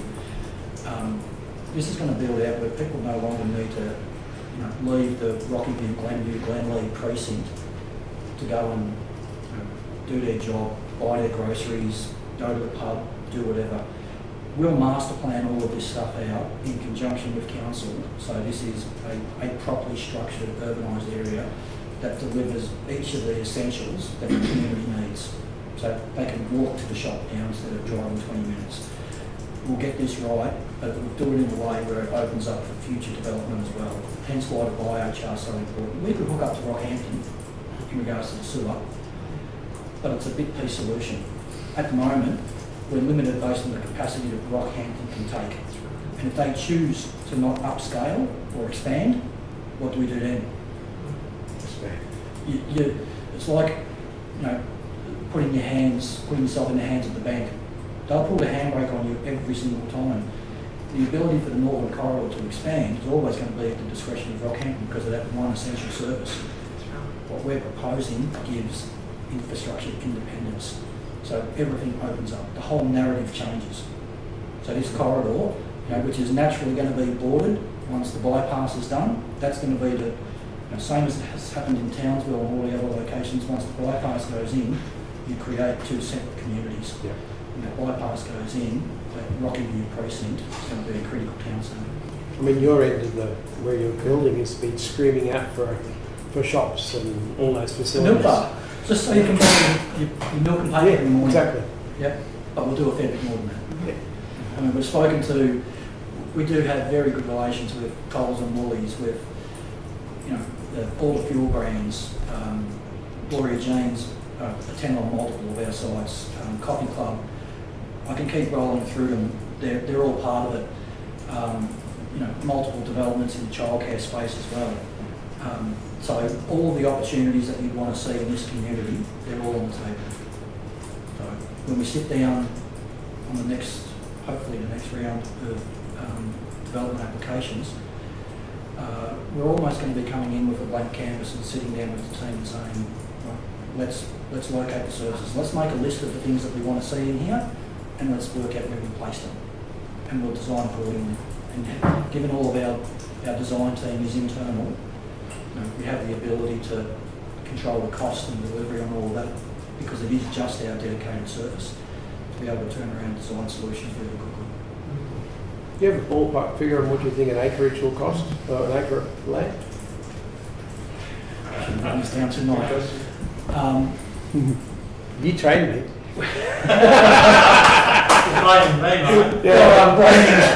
He looks guilty, doesn't he? Thank you, Mr. It's fine. Look, we're going to be competitive in the market, but I would think that going and buying 500 to 600 square metres down near Parkhurst, where we are, you're going to get 1,000 square metres plus. What it looks like out to the acreage, I can't tell you off the top of my head. That's But, right. I mean, we're not going to be up here. We have to be market relevant. Yep. So, again, we're not get-rich-quick merchants. We are a small family business. We don't answer to shareholders. I'm a committee of one. If I say it's right, it's right. If it's not, bad luck. I've got to wear it. But the idea is to deliver the estate in a timely manner, because that's going to trigger the commercial part. The commercial part, being honest, is what we're really good at. It's ultimately what we want to see as our long-term hold. The residential infill here simply makes sense. I mean, council set it up as an infill with virtue of the road connects to it being planned and the service connects with water. It's all sitting there waiting. I have a question through the chair. My question, Leon, is actually to Elaine. Is it Elaine? Yep. Yes, in relation to Ethos Healthcare. Yep. What are you proposing within this development? So, How about we swap over? yeah, sure. I can show you the slides of some background of what we're doing in Kingaroy. So, are slightly different. So, the reason why we're interested is two parts. We share the same ethical base. So, the goal is to actually leave a legacy in a region that changes what we do. So, in Kingaroy, like Livingstone Shire, there's a shortage of GPs, there's a shortage of some specialists. We're currently in Rockhampton importing ophthalmologists from Sydney instead of using the existing private ophthalmology services in Rockhampton. So there are fundamental shortages in medical services. I look after Ethos, or Ceres Fund Group, which is the investment group that runs all the different companies. And we have two parts within the healthcare business. One is Ethos Healthcare, which is the asset owner, and then we have Ethos Medical Group, which is the operator. So that does NDIS services. So right now you have a shortage of 68 NDIS apartment requirements for disabled accommodation, specialist disability accommodation. You've got a shortage of aged care residential components, and you have a shortage of access to hospital services in the location. So what we're proposing at the moment is a stage development. The focus is a triage clinic, basically act as a gateway between unnecessary presentations and emergency in Rockhampton. So you do fracture clinic, you'll do long hours GP, you'll do radiology, pathology, rehab. So one of the biggest challenges in the area is orthopedic rehab. So you need those fundamental services, and if you're talking about unlocking a corridor in terms of development, the two fundamentals are education and health services. There's no point putting a population base if they don't have access to decent medical services. And in an emergency situation, if it's a genuine emergency, they're going to airlift the patient out to Rocky Base. All right, so in most cases, if it's an ambulance lift, having an intermediary location for that emergency presentation, you can triage that patient and make an assessment as to whether they need to continue on to emergency or whether they can actually be treated and sent back more effectively. So that's basically what we're talking about. The land area that has been identified allows us to expand, so in Rockhampton, in Kingaroy, we're building an integrated health precinct.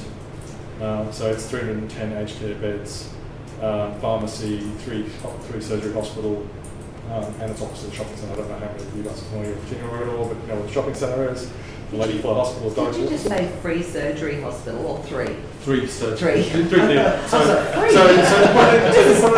I'm a finance person, so I spent, quite later on, I spent 30 years in hostile acquisition. I was a partner at Deloitte, right? And this is my contribution back to Australia because I don't think I achieved a whole lot being a hostile acquisition specialist, right?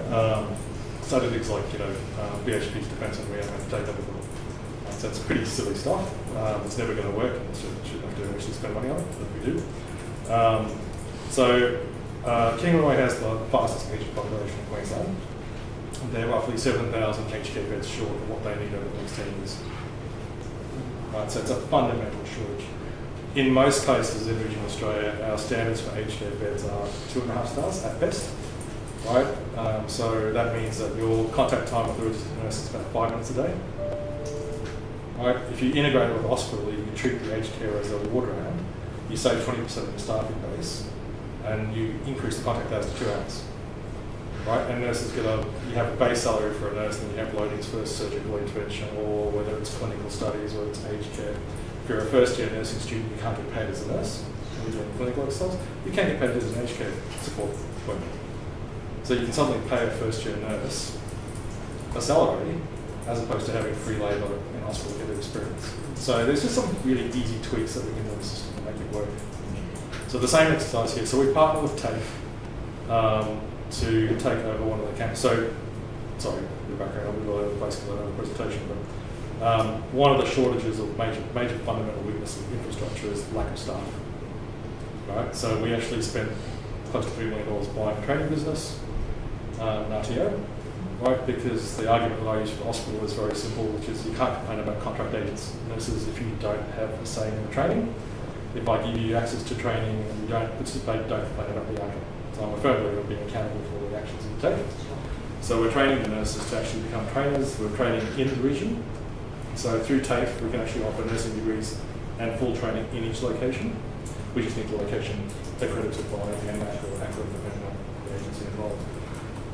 That allows us to actually offer through TAFE a HECS-free nursing degree in the region, which means that you can get partners who are flying out, work staff, suddenly able to go into the health workforce, which they otherwise wouldn't be able to do because they can't leave the region.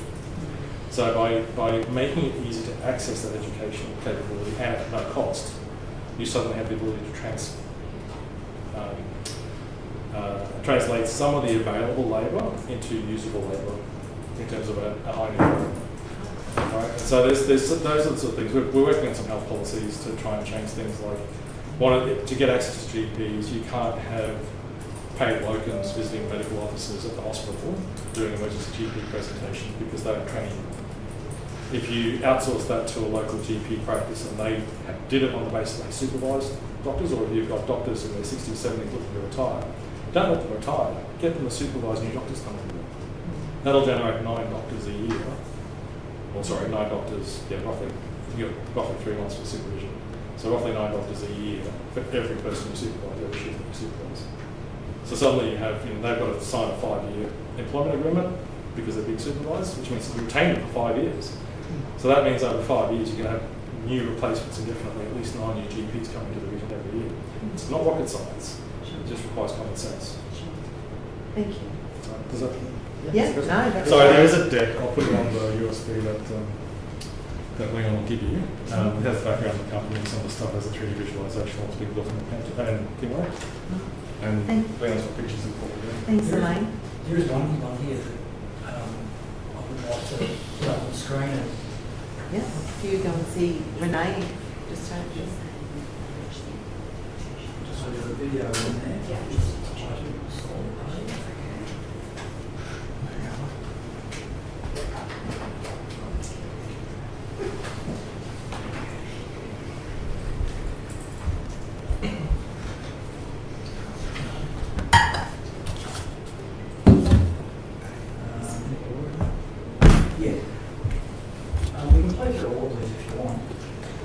Probably won't have enough time to do it today, but I'm sure as council we can definitely look through it another time altogether. As I've said, we like to challenge and innovate. our development in Avon West, we're looking at this product right now. We're running a deep dive due diligence on it. There's a challenge around renewable energy at the moment in Australia. There's a lot of naysayers and all the rest of it. On the record, I'm a convert to it. Our farm back home was built standalone solar, have been standalone solar for 15 years, so it's older technology. We have a backup generator that works through winter when we need it. In 15 years, we've been without power for 15 minutes when it popped the fuse. When we have storms come through and the trees take out the power line, the entire valley is dark. We're like a lighthouse up on the hill. So solar works. We know it works. The issue is scale for Australia. This is a product that basically turns roadways into a solar system. So instead of creating solar farms on usable agricultural land, the one thing we have plenty of is roadways in Australia. Road area per capita is probably the highest in the world. This system becomes your mains power, your roadway, your battery storage system, a bunch of other benefits to it. It's a one boot fits all system. They're using this in perhaps a Nordic country somewhere, aren't they? Throughout the Northern Hemisphere. Throughout the Northern Hemisphere. There is a test project being done at the moment in Bankstown in New South Wales with these guys. Their senior directorship is out in Australia right now. If this does everything they claim that it does, this could be a community management system for the estate, delivering renewable energy, lowering the costs per household. Everyone understands the cost of living crisis that we're in right now. In terms of our personal experience, what it would have cost us over the 15 years of being independent on energy, we're probably $300,000 in front in terms of power bills. That's how efficient it is. This is the only system, and we did a worldwide scan of this. Our contacts over in Singapore and Thailand track this down. They've got projects going on in the UAE right now, in North America, so they're doing a test case. This lends itself to government grants as well, which puts some focus on the area. On scale, this would probably be the biggest one that these guys are contemplating in Australia at the moment. But as a storyline for all of us involved, it's a hell of a storyline in terms of green initiatives and outcomes. So, anyway, feel free to do a deeper dive. That's their little intro video. Sorry, Greg. You know I love curveballs. Before we answer, does anyone else got a question they want to Basic question. Yeah. With all due respect, we find developers come along at certain times, and they could be anybody. They get their approvals, then they land bank, or they try to sell off the land. You're definitely 100% committed to. You give us an approval, we'll be immediately engaging on what works. We want to get this thing started. I mean, we've got $3 million committed on 62676 since 2021. We bought the land, we secured the DA, we've maintained the property that's clear of banks, that's our capital. We're probably getting close to $1 million on this DA right now. I've got every incentive to get going. We will be starting. Thank you. I guarantee you that. Yeah, enough for me. Thank you very much. And we don't, not land bankers. No. Our model, because we are just a small family business. I do have a group of investors who are friends involved in this. We're all of the same mind. We like to recycle our capital, move it on, create the bigger pipeline. This is a development that is going to be years in the making, but we've got every reason to get this going quickly. There's absolutely no incentive for us to sit on it. I can assure you. So. Thank you. And that wasn't meant to be offensive. No, not taken as any offence. I can assure you. I'd ask the same question because I've seen the same thing again. I mean, we can name the companies who we're thinking of. They do the same thing all over the country. They grab it, they land bank it. They, in a lot of cases, the farmers think they're getting a great deal. Over time, it proves that they don't because they've still got to hold the land, service the land, do whatever. They're like a prisoner to their land instead of getting I suppose, a reward for all of their labour and either retiring or moving on to something better, they get trapped there and they're answering to a different master. We don't do that. So, in all honesty, this is our first residential estate. So I've got all the reasons to get it done and do it really, really well. We want this to be up in lights, and I think a lot of people looking at it with a different set of eyes. Thank you. Thank you. Appreciate your time. All right, well, Did you want to share something? I was just going to add to your point about land banking. What I'm finding, particularly in the southeast corner, we don't have housing. It's a construction crisis because the amount of approvals sitting in the Brisbane CBD at present is astronomical, the number of units.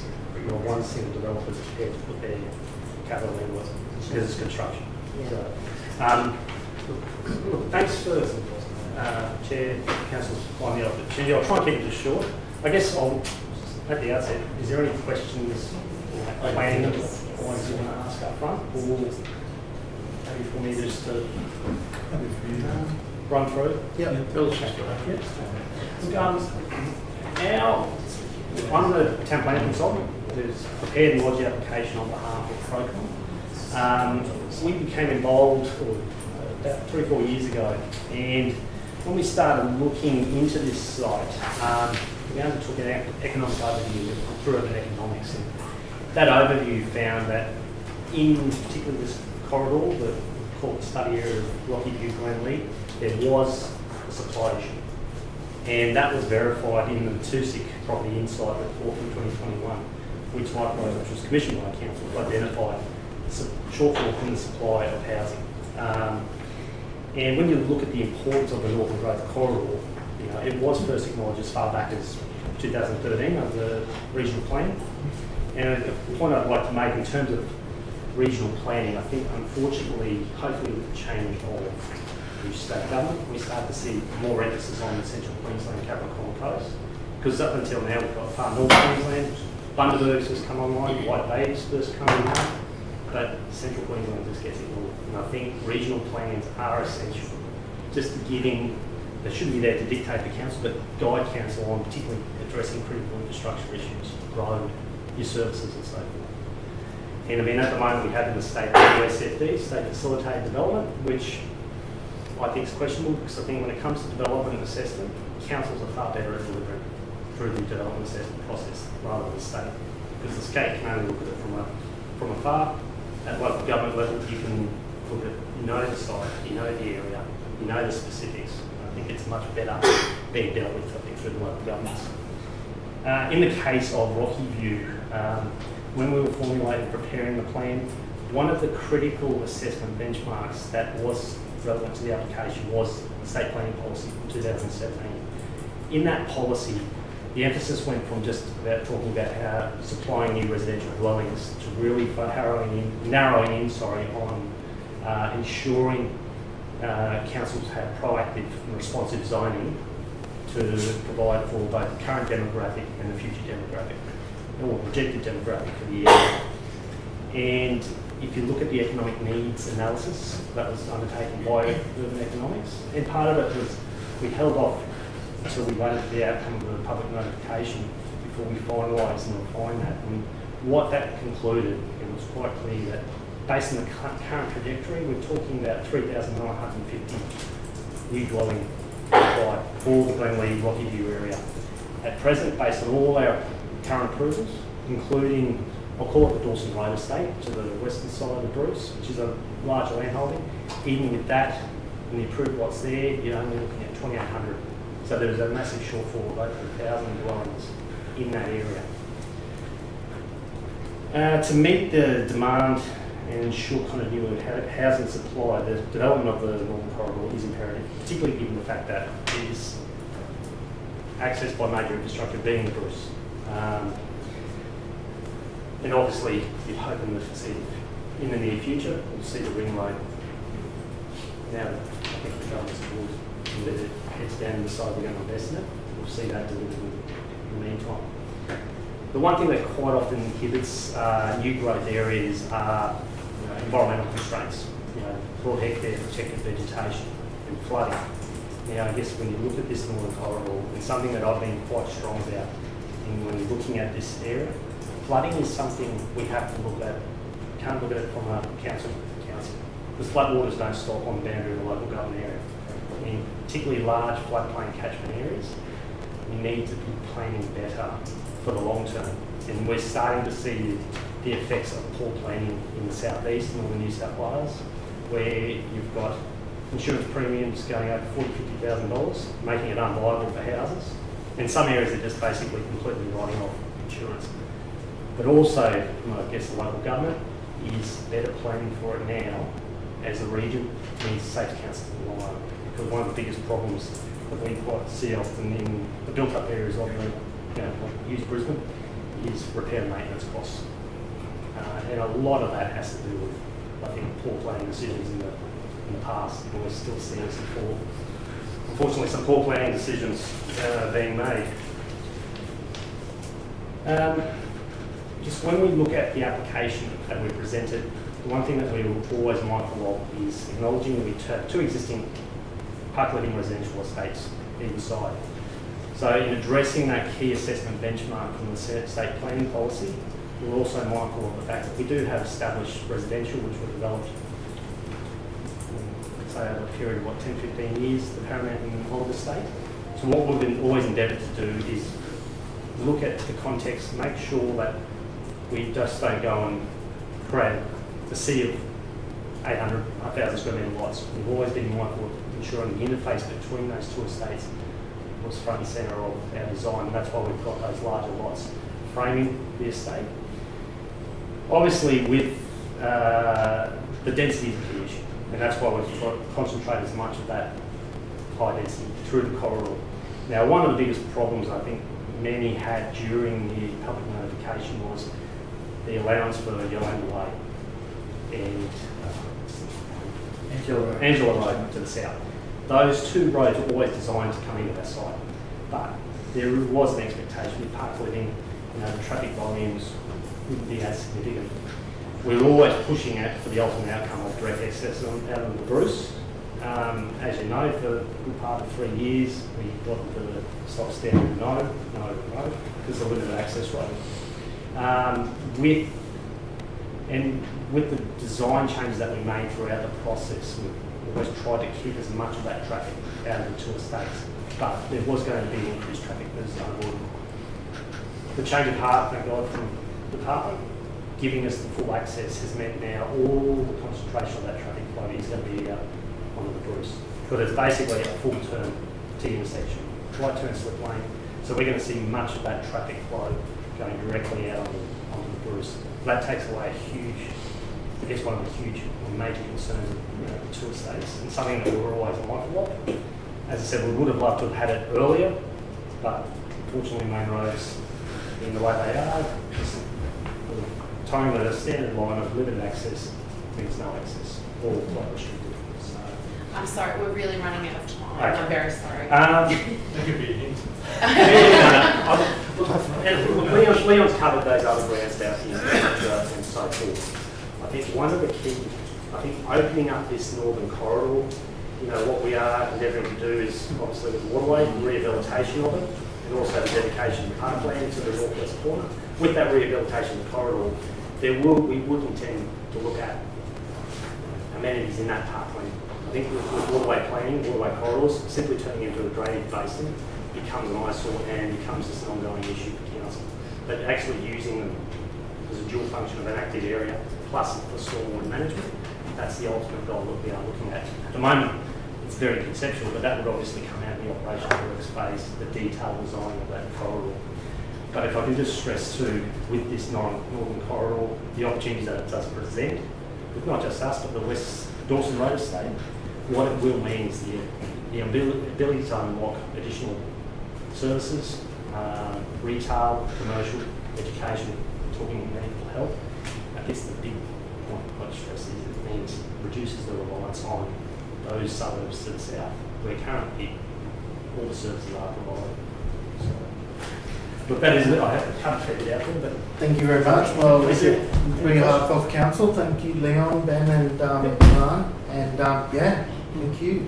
No questions. Right. They had their chance. Thank you. Well, yeah, follow-up questions. Oh,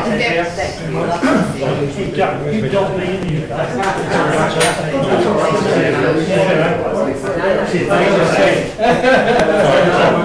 you're welcome to stay for the meeting where we discuss that.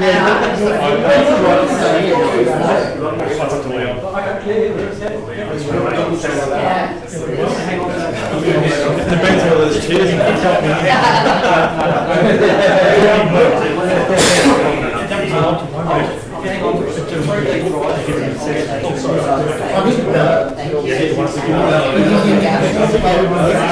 Get back to your seat.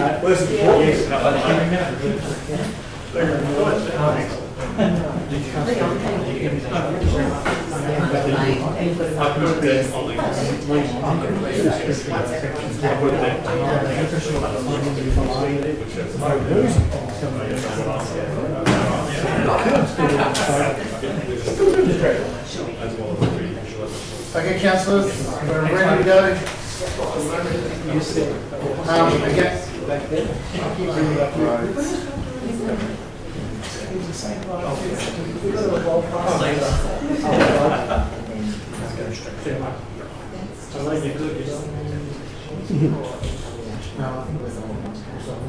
No, it's to recommend to committee or to resolve? Each Recommend. committee recommended to council. Committee recommending to council.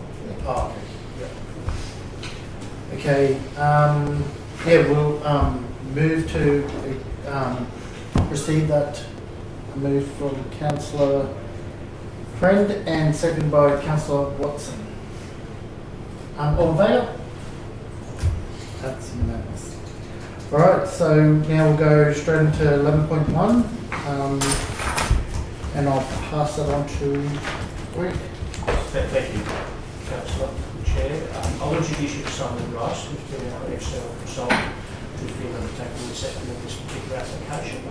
And I won't, without any further ado, I'll hand over to Simon. Yeah, thank you very much. I'll probably try not to cover off on information and material that we've already talked about. Effectively, I'm an external consultant. We're doing a completely independent review. We're being engaged by council, in no way associated or affiliated with the developer or the applicant or the project team. So I just wanted to put that right up the front. So the application lodged 2022. The application is obviously for a preliminary approval to effectively rezone the land to a low density residential zoning. The application is also inclusive of a subdivision application effectively to create residential lots. It was an impact application. It was subject to public notification, so 30 business days, sign on the land, letters to the neighbours, people invited to make comment. And the application was also referred to DTMR, given the main road along the Bruce, and Rockhampton, given the proximity to the adjoining LGA. In terms of the application material, all the usual reports were submitted. So, yeah, as expected, traffic impact assessments, residential need reports. As you would expect, yeah, a whole range of material was submitted to effectively support and substantiate the application.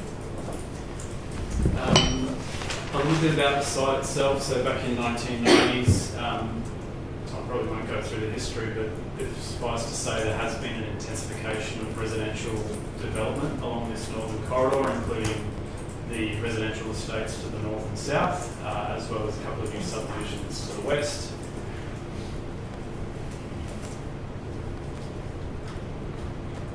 Which brings us to, I guess, a more recent aerial image of the site. So you can really see those residential lots surrounding the site. So in terms of the planning aspects, it's quite a logical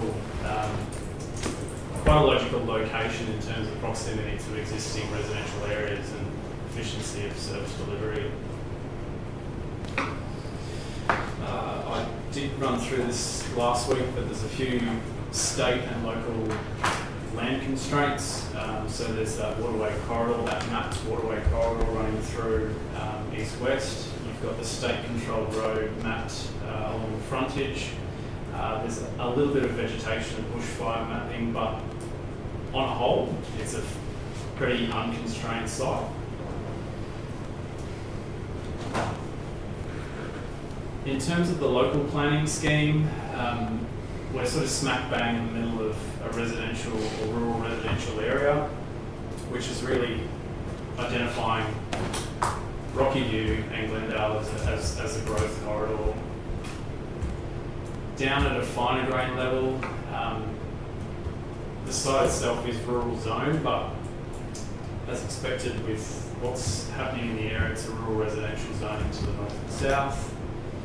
Similar land constraint mapping at a local level, which is quite reflective of what the state has identified. And this is effectively the proposal. So 397 lots. You've got some larger larger lots to the frontage. Access from the Bruce Highway. You've got that mapped waterway corridor, which is a reserve through the centre of the site. And when we talked about the lot size and that graduation of lot sizes, the larger lots are in the sort of the blue and the purple on the edges of the site, with smaller lots towards the centre. Is it possible to just ask a question while we're going through it? Through the chair, can you just note the size of the purple? Yeah. And then coming on the inside of the orange? Yep. So the oranges are around 1,500, 1,200. So the orange is 1,500? Yeah. Yep, and that's the majority? Yeah, that would be majority. But Looks up like to it. 1,700. Up to 17, yep. Yep. Purple, the largest, is 8,700. But generally around that 4,600 to 5,300 square metres. And the blocks that are on the other side of that, that's not in this development? That's already existing in the rural zone? Correct. What are they? Correct. They're around the 35 to 4,000. What was that number? 3,500. Yeah, 3,500. 3,500, and the purple is 8,700. The largest. Yeah, the purple is 4,000 plus. So 4,000 square metres plus. Is the purple? Yeah. 1,000. Okay, cool. Yep. 3,500. Yep. So in terms of the layout, we would have to say it's a fairly reasonable proposal in the sense that adjoining land sizes are quite similar to that interface with what's proposed, where in effect you've got existing residents with one or two neighbours that they would adjoin.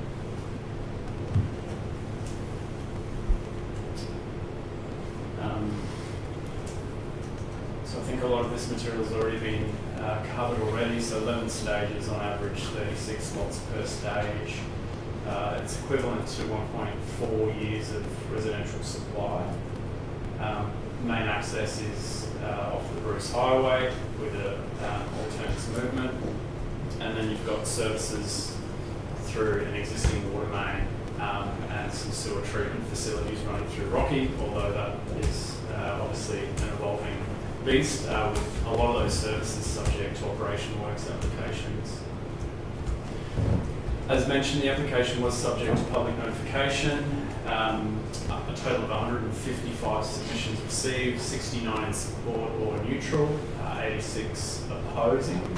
Generally, the matters raised by the submitters was property value, density, lot size, infrastructure, traffic, stormwater, earthworks, and environmental aspects. I've already mentioned that DTMR was party to the application. They have provided their consent subject to conditions, largely around stormwater management and the road intersection upgrade. Rockhampton Regional Council has also provided a letter of support which went through their full council committee meeting, and that was in support of that reticulated network connecting through to the subject site. So from our independent assessment, the key assessment matters have obviously been around economic and community need, lot size and density, amenity expectations, environmental considerations, transport and traffic, and that provision of services. I won't run through all of these, but these are provisions of the local planning scheme, and they really talk to the fact that there is merits to supporting this application. From a needs perspective, you only extend into rural areas where there's an overriding community and economic need. So that's a provision of the local planning scheme for Livingstone, and that provides a sort of a rationale from a planning point of view to rezone this land. Lot size and density, which we've talked about, that graduation of lot sizes and that real interface between adjoining established estates. And there's a few provisions through in terms of the character and amenity expectations for this particular area. I suppose the only other provision that I'll mention is the fact that it is a reasonably unconstrained parcel of land, so you don't have significant mapped vegetation. It's not subject to bushfire hazard or significant overlays of bushfire hazard. And that waterway is really protected through a vegetated buffer. A quick question through the chair, if I may. Thank you very much, Simon, and thanks for taking this independent assessment and bringing it towards us. I'm just looking at the landslide overlay mapping of the subject land. There is a steep sloped area close by, and also including the current established development on the boundary. How will the drainage and stormwater be mitigated through that steeped area? So the application material did include a geotechnical assessment, so that's in terms of soil conditions and the like. They also submitted a stormwater management plan, which my understanding, not being a stormwater or engineer, effectively drains to that waterway corridor before it heads down through to biobases, which have been incorporated into the overall design. Unless there's a more qualified engineer who wanted to sort of expand on that. So through the chair, it was a condition assessment that there was no flux created to the Bruce Highway, so no increase in flow through the Bruce Highway or any of the downstream properties, so the ones on the other side of the Bruce Highway. Thank you.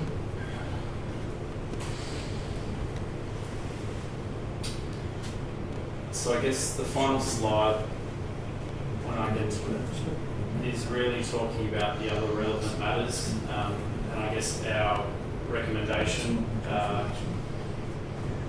but there's quite a few opportunities, we would say, in terms of delivery of infrastructure, whether that's through a reticulated system or an independent system that services this site and adjoining areas. Obviously, that infrastructure delivery may be subject to an infrastructure agreement, which Livingstone would have to be party to if it goes through a rocky solution. But I guess this area is really seen as a logical growth corridor, as mentioned, estates to the north, to the south, to the west. And so in terms of logical expansion, you would think that there's quite a strong argument in favour of this proposal. So I guess in closing, our recommendation would be in support, subject to reasonable and relevant conditions, and that includes conditions imposed by the state government relating to road upgrades. Mr. Chairman, just to clarify, because we're in a standing committee and not an ordinary meeting, where the committee is recommending this is sent to the next ordinary meeting for a preliminary approval, is that correct? So the resolution is the committee recommends for council to resolve the application at the next council meeting. Okay, thank you.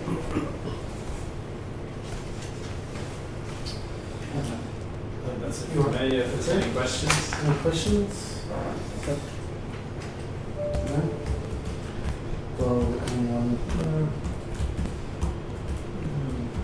I suppose the other thing to mention is that we have prepared an independent planning report, and I understand that will be publicly available, so that will be attached to the agenda item. I've just got a question there, through the chair, if that's all right. Just there's page 10, just talks about the development is considered. I didn't understand that paragraph. Development is considered within a broader context as to whether the encroachment of urban activity offends the orderly sequential development of the urban footprint within the region. The proposal has a small section including the regional plans, priority living area, etc. What does that mean? So effectively that's saying that it's a logical expansion of residential area within the rural zone. So that's just recognising the fact that there's existing estates north and south, and this would be a logical, intensification of residential lots. Yeah. In planning speak. Right. Okay. Okay. So that's no more questions. Can we speak? Well, we're looking for a mover. Oh, move it. Anyone want to move it? I'm happy to move it. Does anyone want to second it? Second one away. Right, yep, I'll move it, and Councillor Watson second that. Okay, anyone want to speak for or against? For or for? Yeah. I've been thinking about this for a while, and the whole thing of de-amalgamation has slowed the whole growth of the Northern Corridor, and I'm hoping with this getting moving that it'll provide confidence for other developers to get moving as well, because that whole area needs to have its own version of a town and a city up that way, and I'm hoping this happens soon. But it has taken quite some time to get that confidence, and I appreciate the work that you've done to get here. Thank you. Anyone speaking against? Or anyone else want to speak for? I'll speak for, Chair. Livingstone's 5-year housing demand analysis report in 2021 said that we need 330 new houses this year, and we're in a bit of a housing crisis at the moment, and so the application is going to help alleviate the issue.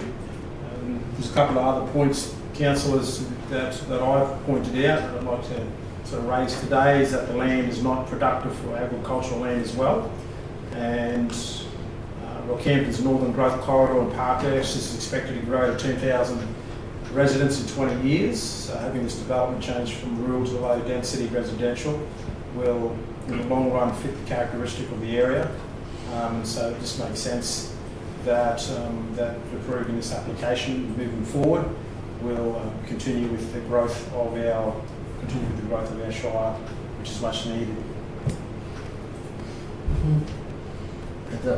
I'm happy to speak for briefly, mostly because the actual application has changed from the major ingress and egress of Angela Road is now directly from the Bruce Highway, which will then reduce any traffic along that particular area. Is it Yolinda Drive or Yolinda? Yolinda Drive. So it's going to reduce. However, remembering that we are voting to send this through to the ordinary meeting in 2 weeks' time for a preliminary. So that's what we're voting on today, just to make sure that everyone, including those on live stream, are fully aware of what's going on. Right. I'll speak for it, Mr. Chair. A lot of deliberation on this one, but look, this parcel of land is lodged between two estates. It's a natural progression in development. It's the block that's going to help open up our Northern Corridor, which we do see as not NOV, but one of our growth corridors within the Shire. Look, it's a well thought out development. You know, we've got a bit of flack with some of the lot sizes. But I love the way that they've kept the fringe blocks nice and big, so that those that are going to have adjoining blocks aren't going to be overwhelmed by having. Sorry, I've had a bit of a lung problem. They're not going to be overwhelmed by having too many small blocks adjoining their properties. Look, it's not going to please everybody, I'm aware of that, but it totally makes sense. The developer's assured us today that he's ready to move, so I asked councillors by the way the comments have been made, it looks like they are going to back this. Just remembering, as Councillor Friend said, that this is the end of the story. It has to go before the council meeting in 2 weeks' time.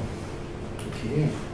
And I'm obviously speaking for it, but I'm not going to add anything that hasn't already been spoken, so I'm just going to call it short and sweet, and we'll probably just go straight to the vote. All for?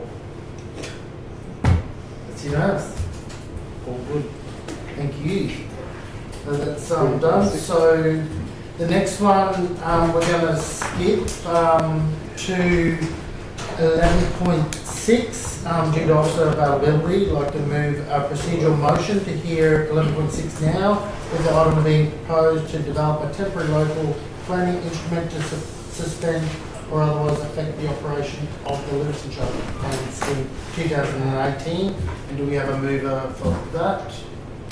I'll move. You're Andrew, Councillor Friend, sorry. And the seconder? Mr Chair, is someone going to get Councillor Mather? Yes. Yes. Thank you. Yes. Shall we authorise? Oh, yeah, you're right. If you want to stay for a lecture, you're more than welcome. I'm sure you've got some important things to Sorry. do. I'm going to say that again when we get to the airport. We won't make you stay. Nice to meet you. Yeah, see you. We will shake you again.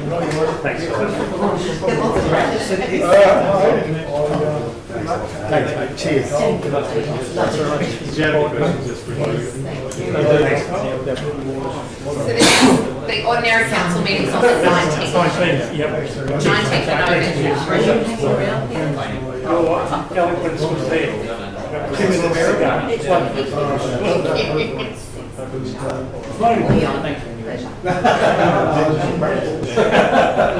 Reassure everybody, if there's anything,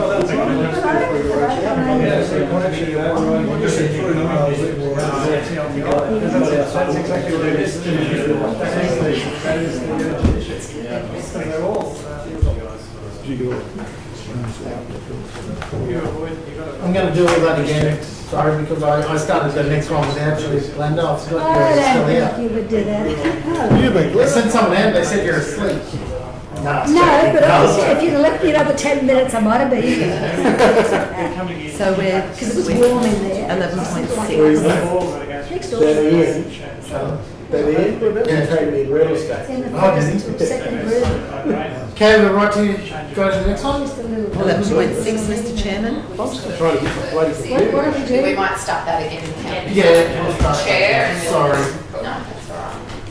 Okay, Where are we at, so Mr. Chairman? I'm about to read this out. Due to the officer availability, I'd like to move a procedural motion to hear item 11.6 now, with the item being the proposal to develop a temporary local planning instrument to suspend or otherwise affect the operation of the Livingstone Shire Planning Scheme 2018. So we'll just bring that forward, just so, and then we'll go back. 11.6. Part C of your agenda. A, B, and C. And if we can have a mover, we'll move that there. Can we get there first? Hang on. Yeah, let's talk about it first. Oh, this is It's just to move. Just to bring it forward. Okay. It's just to Oh, move. yeah, very good, yep. Yep. Hands up. Councillor Watson, move it. Councillor Walcon, second. Take a vote. All in favour? Unanimous. All right, then we'll hand over to. Well, let's read first. No, you're up. So we're on Your name's here, so. agenda part C, page 444. That's what I come How did you for. get such a large agenda? 444. Do you remember the days we had 2 days of this, Graham? I do. 2 days, full days. We're doing 2 days now. No, you wouldn't know what 2 days. We're doing a full day today, we'll do a full day in the They fortnight. used to be monthly. Yeah. Thank you, councillors. Hopefully this is a really simple report. The temporary local planning instrument was on my to-do list from my original engagement.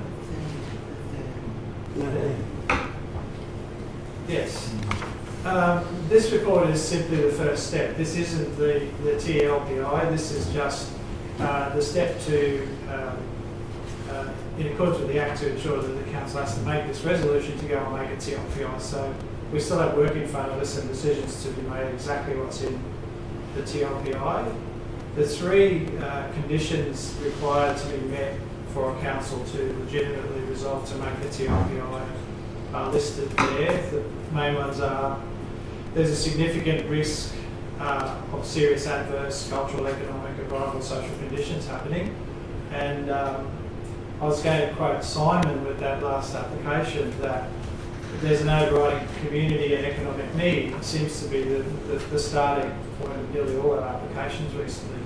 So most applications are indicating there's a need to override the planning scheme at the moment. So I think there's strong grounds to indicate that there is a significant and serious risk at the moment.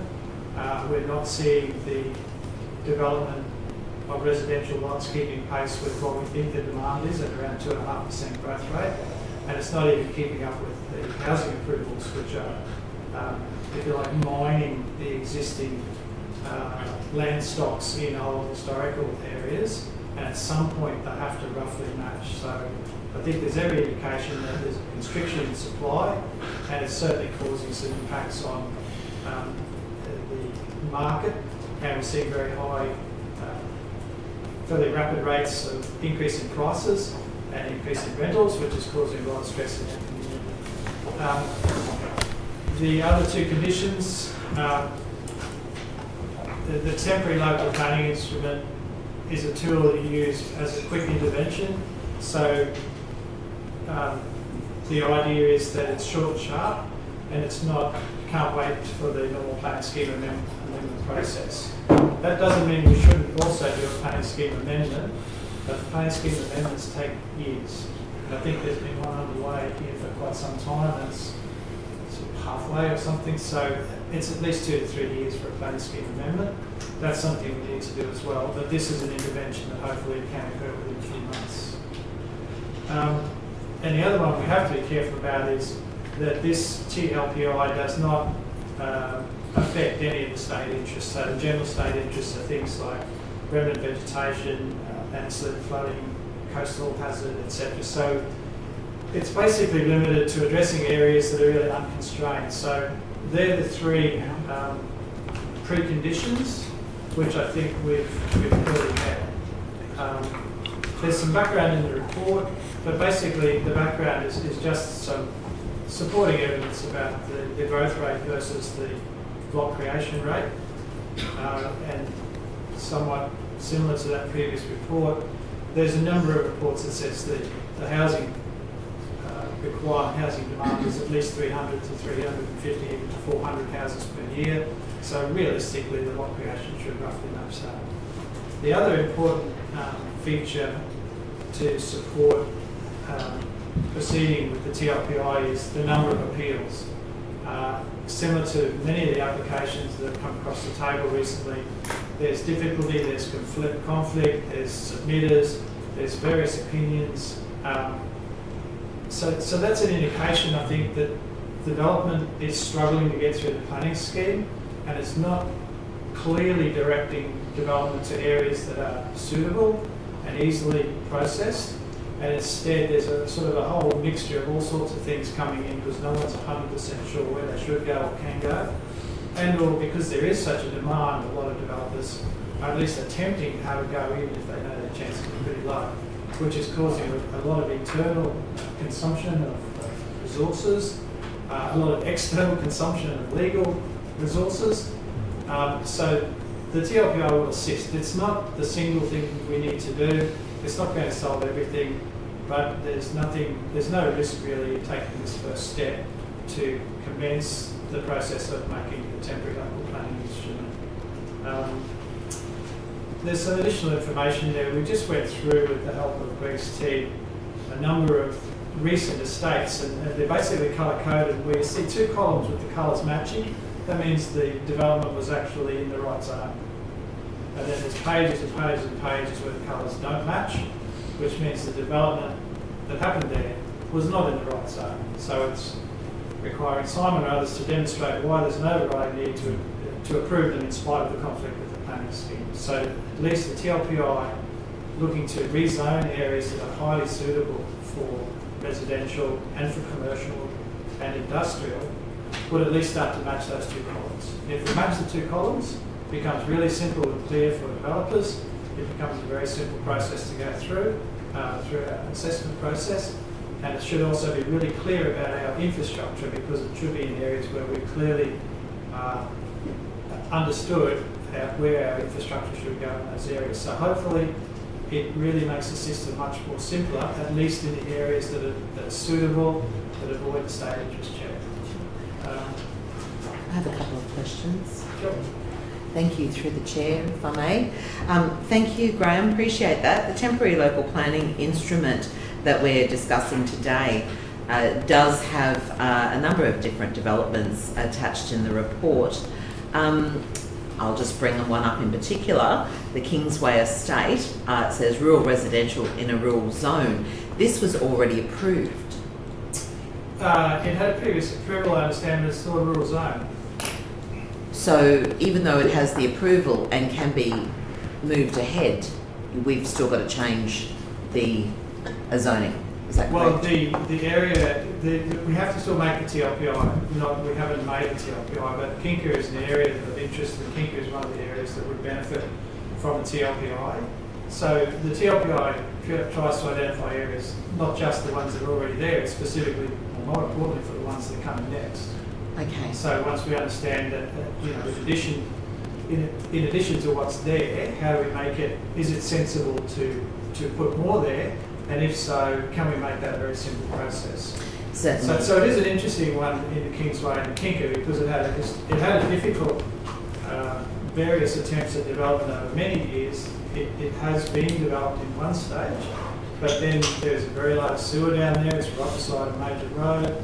The water supplies across the road, so all the fundamental trunk infrastructure elements are there. There is cleared land that's above coastal hazard that's also suitable, so it's a classic of we don't really want that. The difficulty of getting that first application, we don't need to do that over and over and over if it's really obvious that subsequent developments in those areas don't need that level of assessment. So as a lay person, I just need to understand that's not going to affect the approval that's already over that particular development. Fantastic. But it could in fact help and enhance future stages. Yes, one of the most important savings is the assessment process, I suppose, and the time involved. Impact assessable applications are there where there's uncertainty, and it's important to engage with the community because it's not something that was expected, or it's unusual, or it could cause a lot of community concern. As soon as you go impact accessible, the process doubles or triples. The time goes out, appeals become an option, and time is such a concern for the development industry because you've got holding costs, etc. You only make a profit or make any money right at the end. So through that process, it is a very difficult process to go through, and many developers will avoid it, just completely avoid impact assessment because of the uncertainty and the risk and the time. Sure. And you've mentioned in the past that a TLPI could take anywhere up to 18 months. Now you're saying a couple of months? The TLPI? Yes. I'm counting the 4 months so far. Right. Because really, before bringing this report to you, we have done enough background work with the infrastructure teams and with with strategic planning and with many of the landowners to ensure that there is a viable TLPI in front of us. So not much point resolving to make a TLPI with absolutely no certainty about its possibility of being a benefit. So we've done a lot of work in the background. The objective generally with the TLPI is in the order of 6 months. I think the 18 months commentary was about that faster way of doing a planning scheme amendment. Okay. The TLPI has always been roughly 6 months. Okay. It's probably, I think, it was worth spending a little more time over the last few months to sort of clearly get a better understanding of where we are, what's in front of us. So I think it's, every time we collectively look at the opportunities for the TLPI, they get better and better. So I think it's timely to kick off the process. And hopefully we should wrap it up early next year, February, March, something like that. Awesome. I'll move, Mr. Chair. I have a question, Graham. You said that there are no risks. I think that's what you said. No risks. No risks. Not in this report. No No. risks in everything. Now, it must be something that councillors need to be aware of. That any dangers, any. This is really to kick the process off. So this is really to sort of start the process. So there's no real risk in starting the process. The risk is when we decide to adopt a specific TLPI or identify certain areas or certain constraints or run into problems with other sort of issues, whether it's beds or steep land or flooding. So this is just a resolution to say council intends to do some work in the future. Well, I'm happy to second, Mr. Chair. Got a question through the chair. So, some understanding around the TPLI.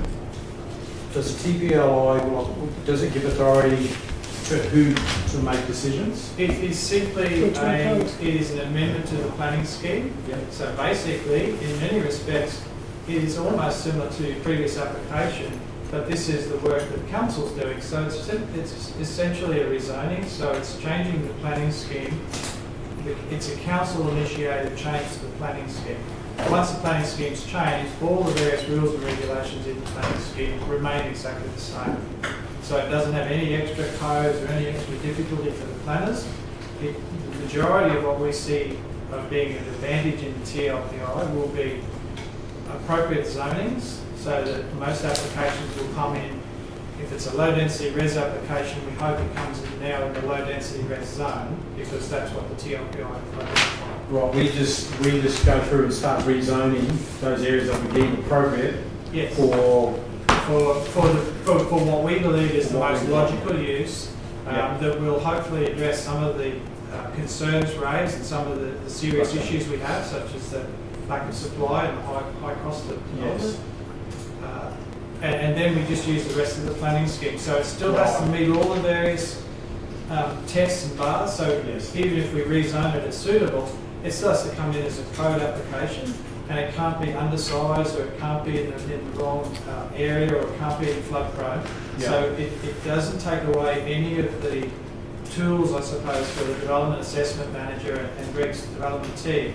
They still have all the tools of the town planning scheme to deal with any applications that come in.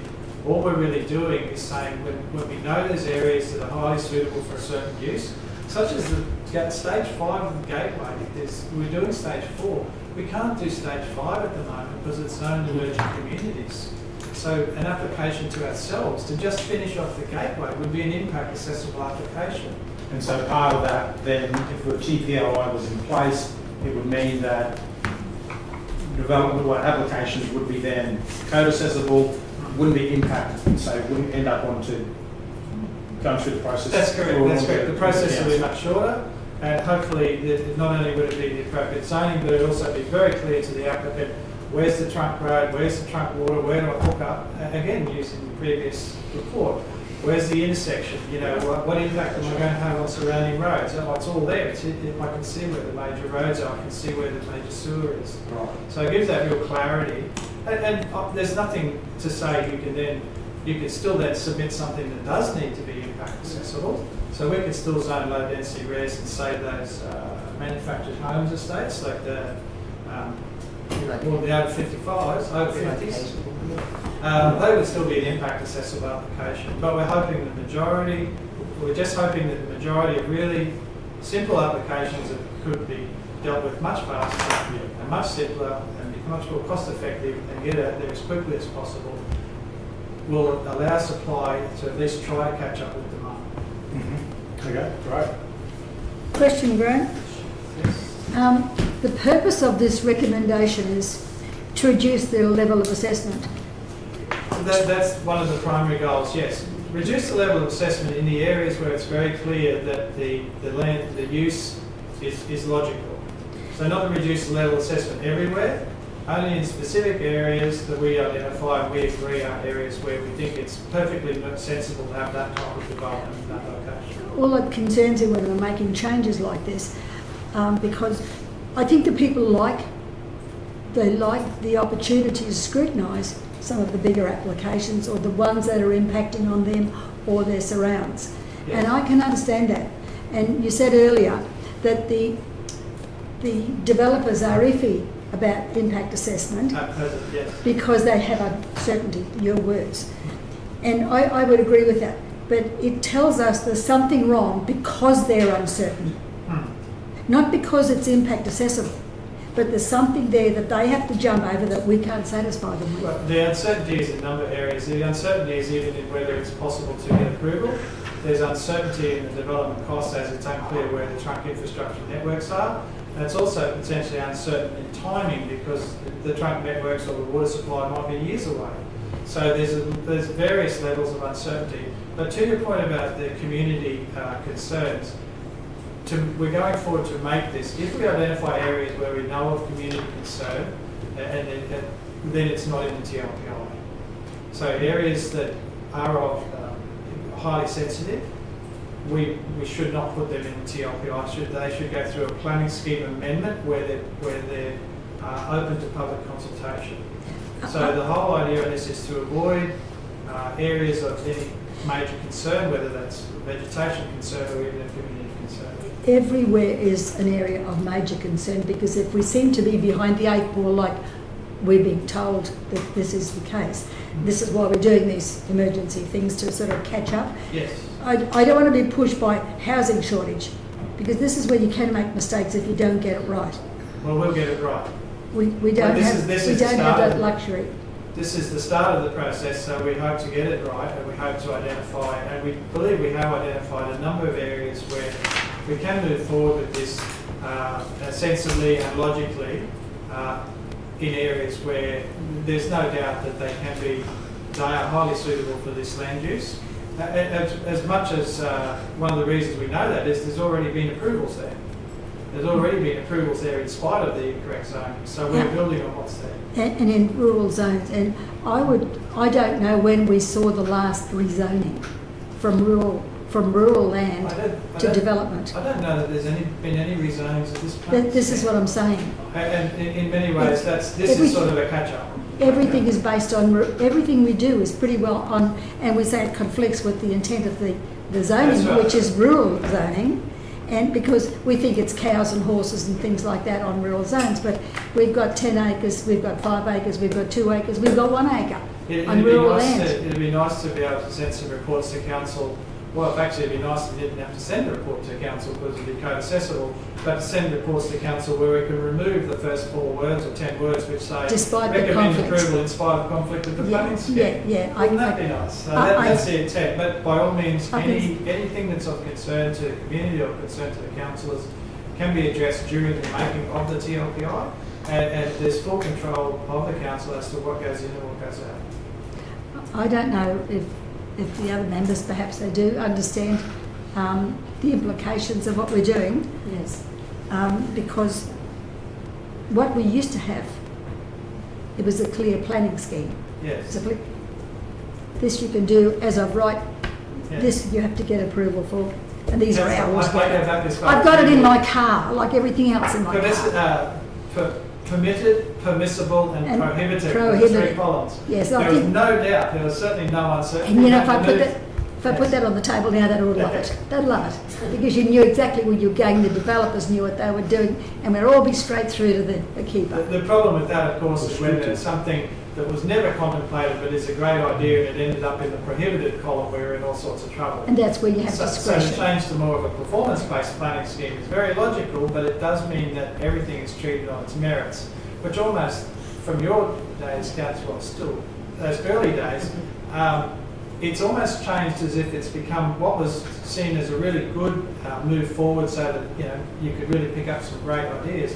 The problem is everything becomes more uncertain. That's Because right. it's a performance base. So tell me why we should be doing this. Is it good? Is it bad? Is it what's it compared to the desired objectives? We've gone away from the Right. simplicity and put it into Yes. a complicated basket, and that's what we're dealing with now. The Complicated intent, retired. Yes. the intent of making a TLPI will at least make some areas and some applications far simpler. And so, correct me if I'm wrong, Graham, but the plan would be, if this resolution is passed at ordinary council, that the work would begin and then councillors would have input along the whole way on what that actually looks like before it's adopted and enacted.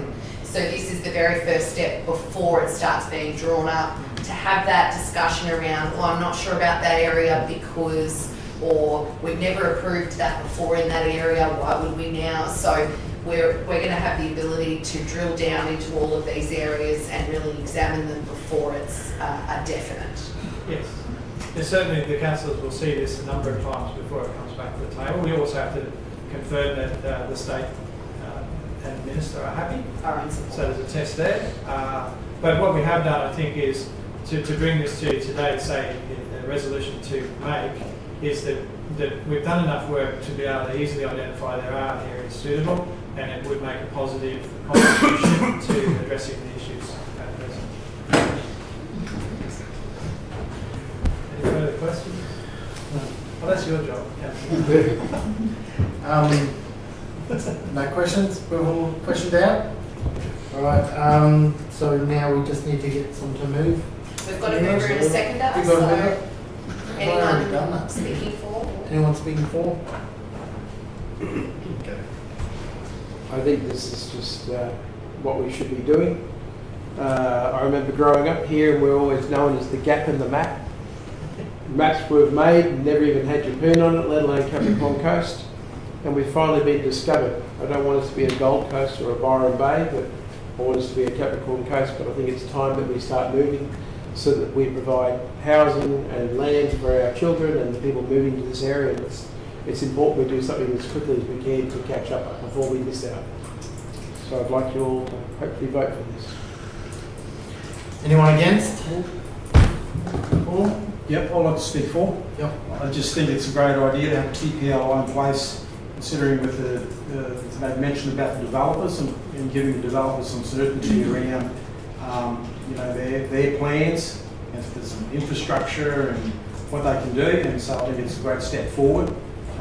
We hear about having developers at our doorstep ready to go, but it's almost like we're not ready to go. But this is a bit of an instrument to help us to be on sort of not even par, but at least equipping our developers. Open the door towards a little bit of more progress towards this whatever the amendment sort of thing the plan is, whatever those terms are. But it's a good step forward. Yep. I'll speak for. I don't think unless someone's speaking against. You can speak.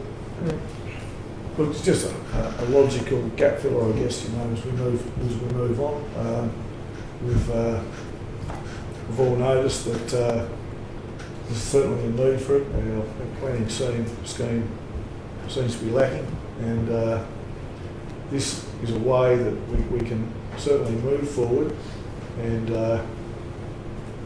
develop, or not us develop, but developers can move into the future, and we can open up the place. And I think it's just a really good way to start. I'm sure that we're going to have a lot of fun as we negotiate the ins and outs of it all.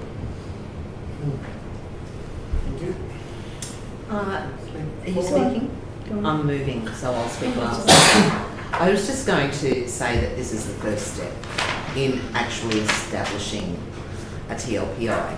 So thank you very much, gentlemen, and thank you for bringing us along for the journey, and we'll continue to do so.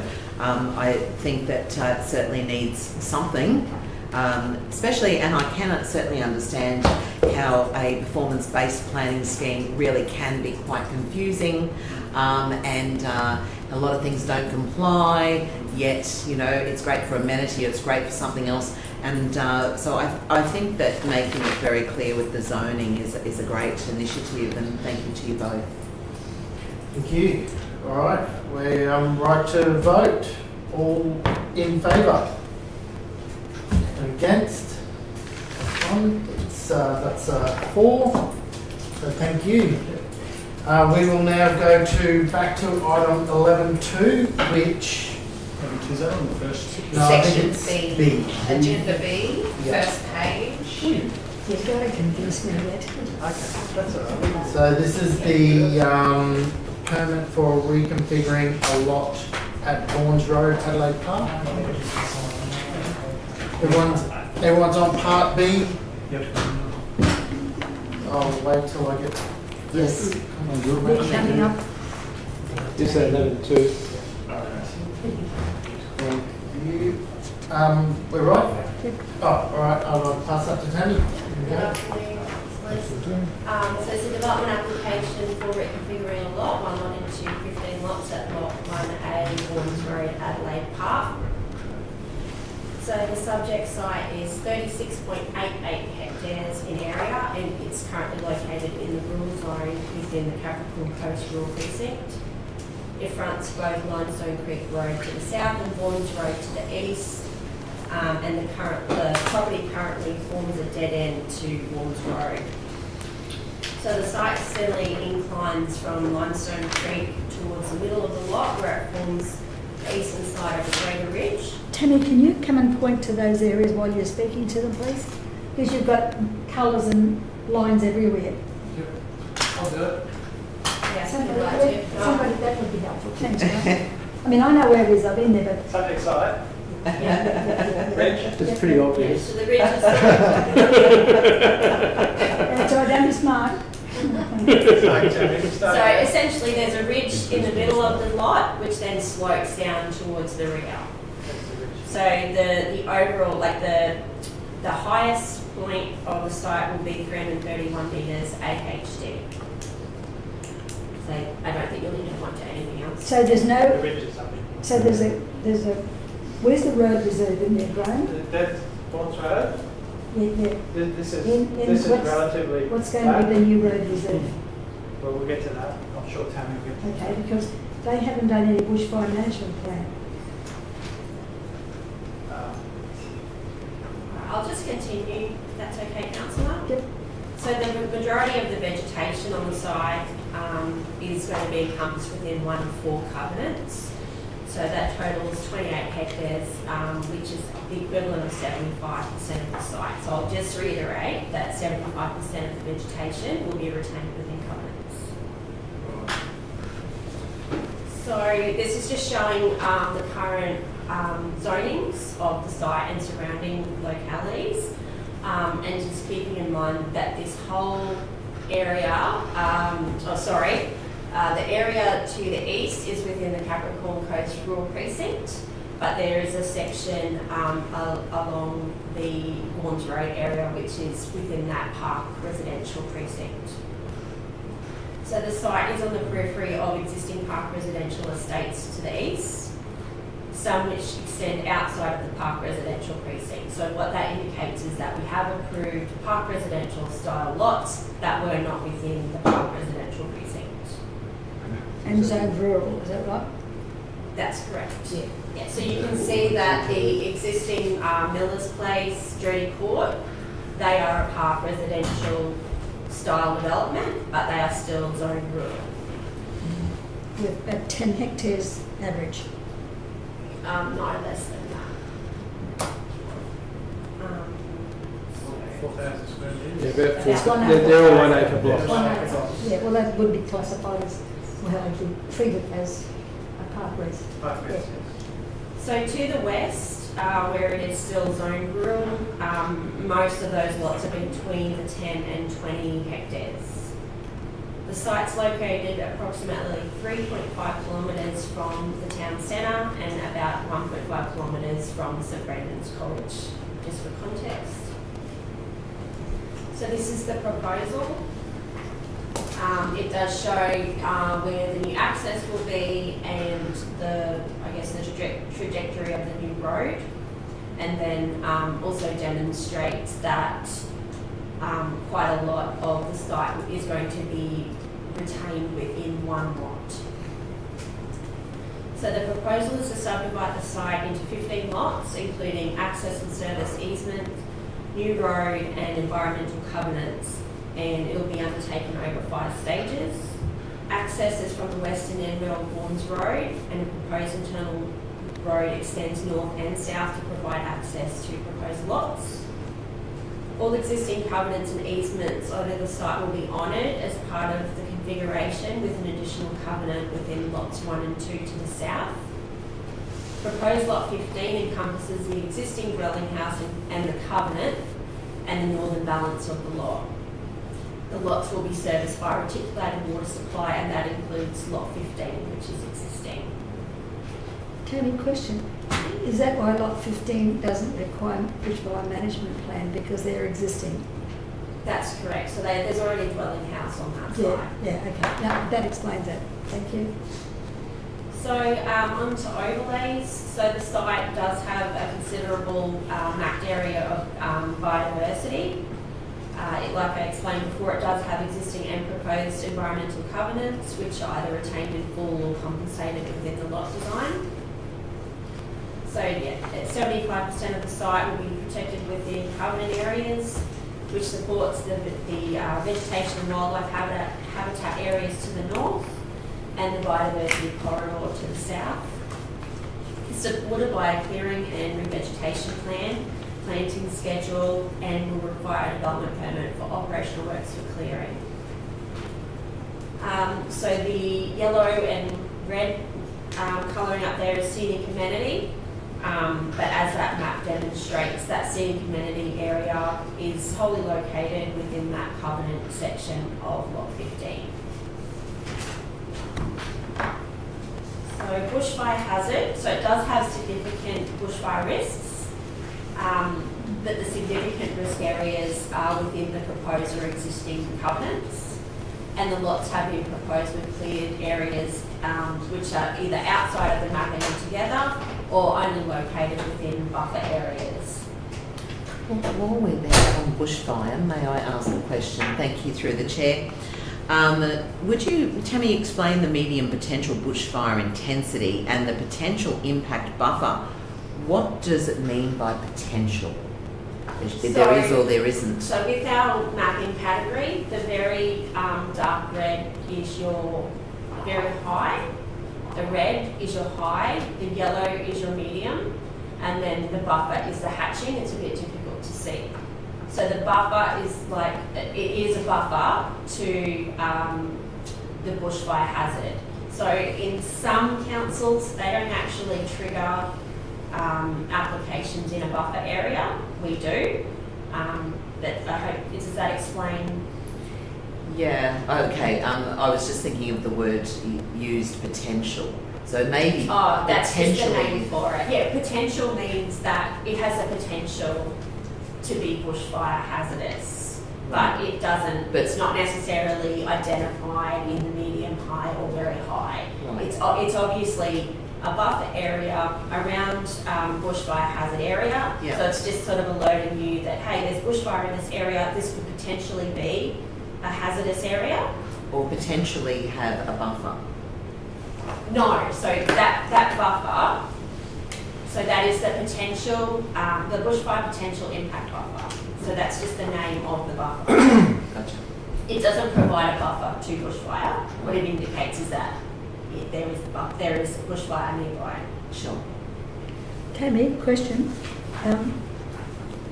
Where is the easement for the high voltage tower one? How far does it come from the houses, because it needs a buffer? I believe it's above the existing house. Can we get this there? Has he disappeared? I believe there's an easement. If I go, I think you'll see it. This doesn't work. I'll just come up. Is that the pink line going through? Yeah, that's it. Easement E. That's it. Yep. On your computer, it's got a pink line going through on your. So that's at the top of lot 14. How far would that be from that lot, because they need to have a buffer, just for obvious reasons? Sorry? Lot 14, it obviously goes to the, It to the doesn't need north. to have a buffer to the covenant. High voltage power lines do. Well, there's already flood containers in There's there. buffers all around there. That area is already developed, so there's access easements, there's dwellings everywhere in that area. The easement is the corridor in which the high voltage, in which the power line Yeah. can go through.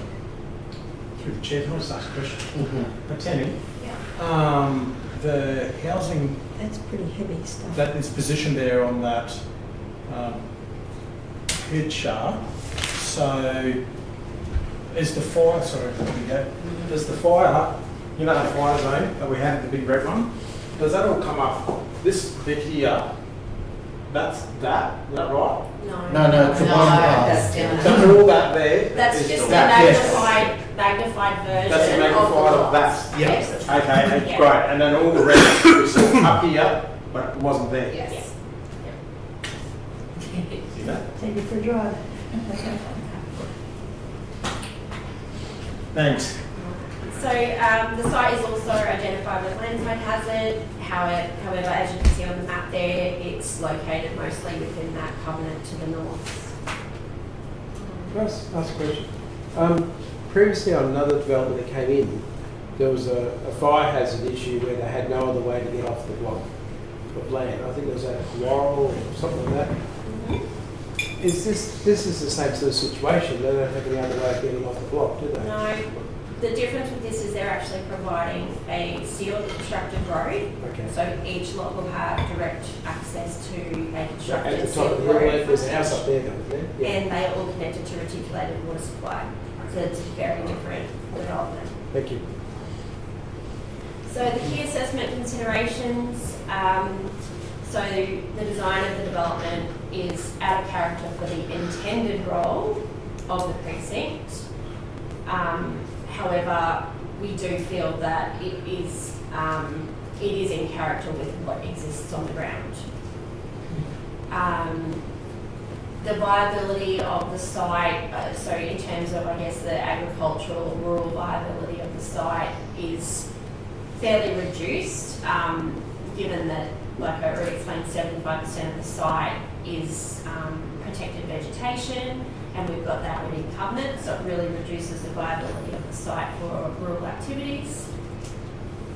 So the settlement pattern is to provide a diverse range of housing opportunities. And so this subject site is reasonably close to the town centre, being only 3 kilometres away. It protects scenic amenity and biodiversity characteristics through the use of those environmental covenants, mitigate the bushfire and landslide hazard, and as I explained to Councillor Watson, it results in constructed road frontage and reticulated water supply to all lots. So councillors are in support of the application, subject to conditions and infrastructure charges. So, through the chair, Tammy, so in this report we've got recommendation A, recommendation B and recommendation C. Yep. So, recommendation C is the 296,500. Yep. So are we saying recommendation A and C?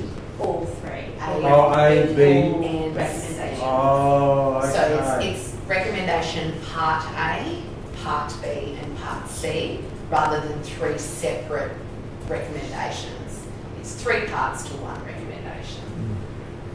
Okay, and on every report that we see that's what's going on. For planning. In the planning world. In the planning absolutely. world. So when there's A, B and C, like last one we're going to A and B, so that's... That would have said A or B. Ooh. So that's the part.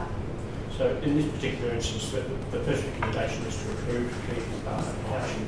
Council has to resolve to issue an infrastructure charges notice. So that's the second recommendation.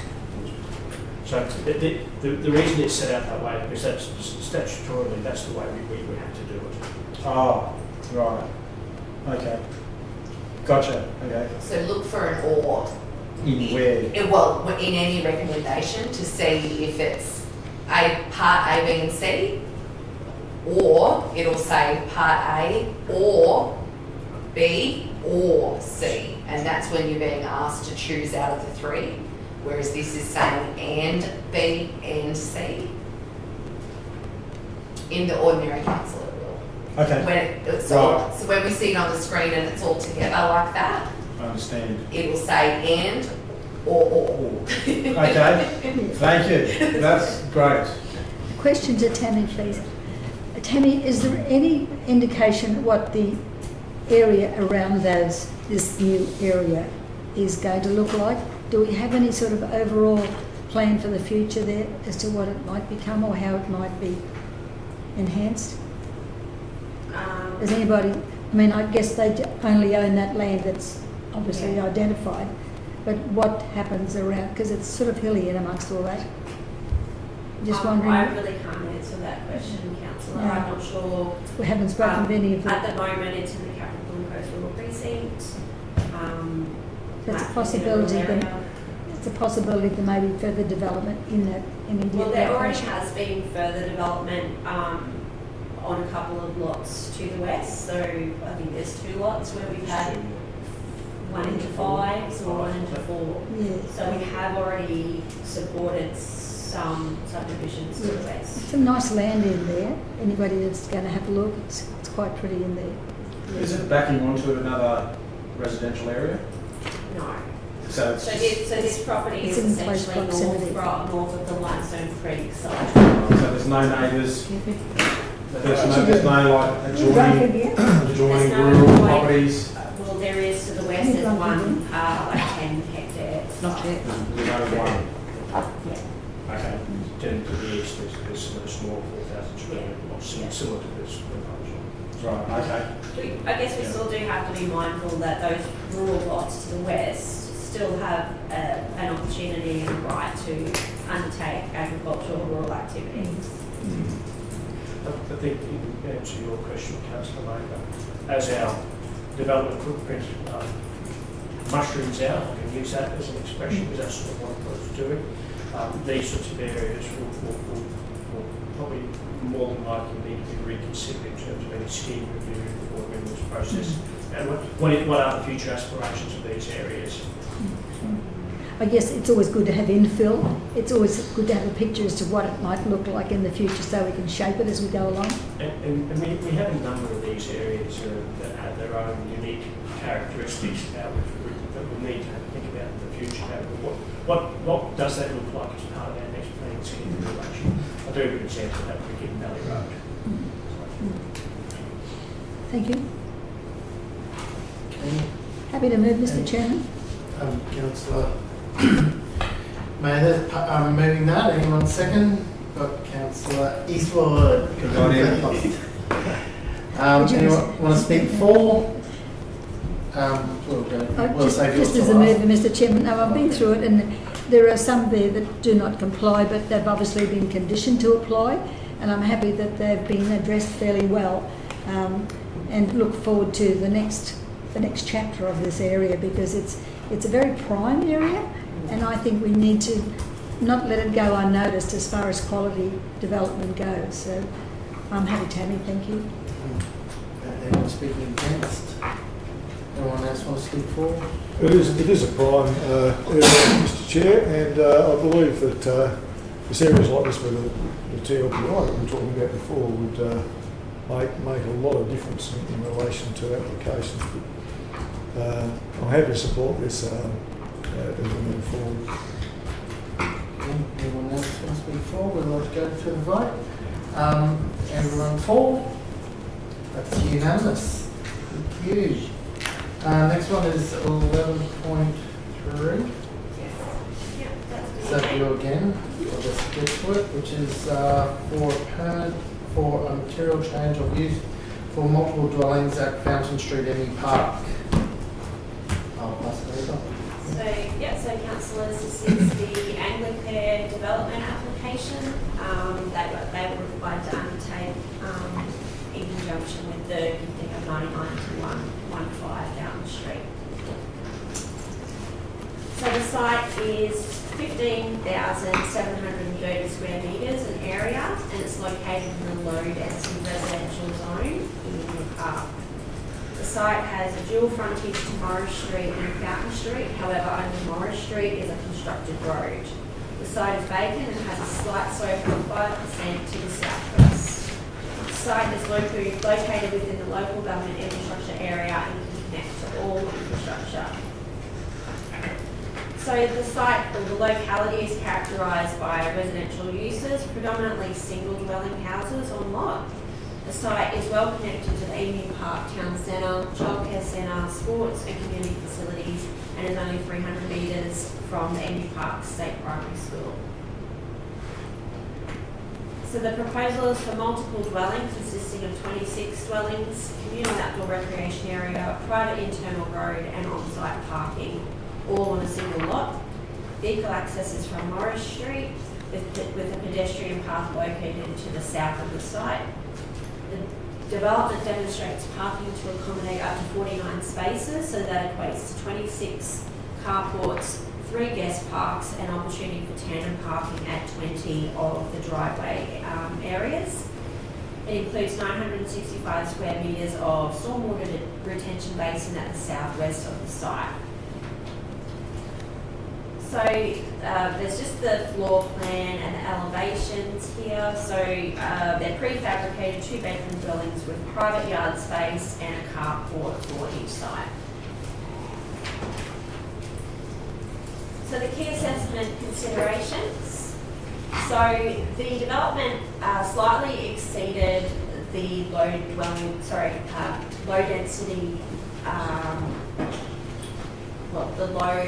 density equivalent. So when we're talking about low density residential, that means up to 15 dwellings per hectare. So this development equates to 16.5 dwellings per hectare.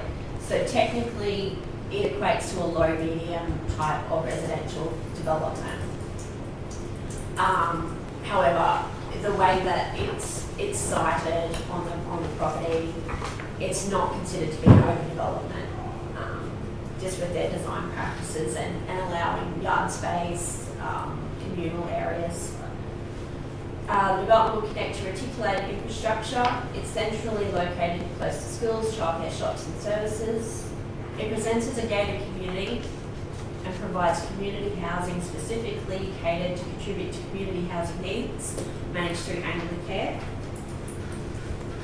It's a consistent and preferred use within the low density residential zone, and it generally achieves the overall outcomes.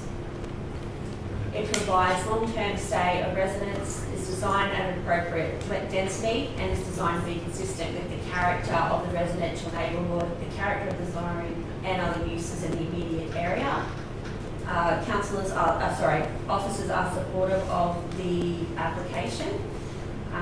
And the infrastructure charges did equate to the value of $546,120. Any questions? Yeah. Sorry, you go. No, you go. Okay, yep, thank you. Mr Chair, Tammy, page 253, I am looking at the calculations. So infrastructure charges are 31,080. Could you explain why the infrastructure charges are 22,200 for my first question? Yeah, so they're only building 2-bedroom dwellings, so that equates to 22,200 in accordance with our adopted infrastructure charges resolution. Okay. So that's because it's 1 or 2. And because if it's 1 or 2, then it's 22,200. Great. And you don't explain to me the credit of 31,080. Yeah, so the credit is for the lot. So the lot has a full credit of 31,080. The lot, the site. Site? Yeah, the lot. So it's one lot, so it gets 1 credit. So they don't have to pay that? No. Does it? Is that, would someone normally pay that if there was another? No, so all development, when you are calculating infrastructure charges, you have to calculate the credit. So the credit is either the credit for the lot or it is a credit for the existing use. So you calculate what the credit is and apply that to the charges. So for instance, if a vacant lot exists, but it has a sewage connection, it has things already connected to the site, it has some credit. So when I go to develop it, I'm getting credit for the things that are already there. So when we create new lots, they pay the 3180. That's right, yep. When you build your house, it absorbs that credit. So you get your house for free. Your house absorbs the credit. In this case, the credit is 31,000. They're building 26 houses. They're in 2-bedroom dwellings. So they get the 31 credit and then they pay for the additional. Thanks. Through the chair, if I may, can we please have the map on page 261 or 94 in this particular, it says page 261 on the base of the page.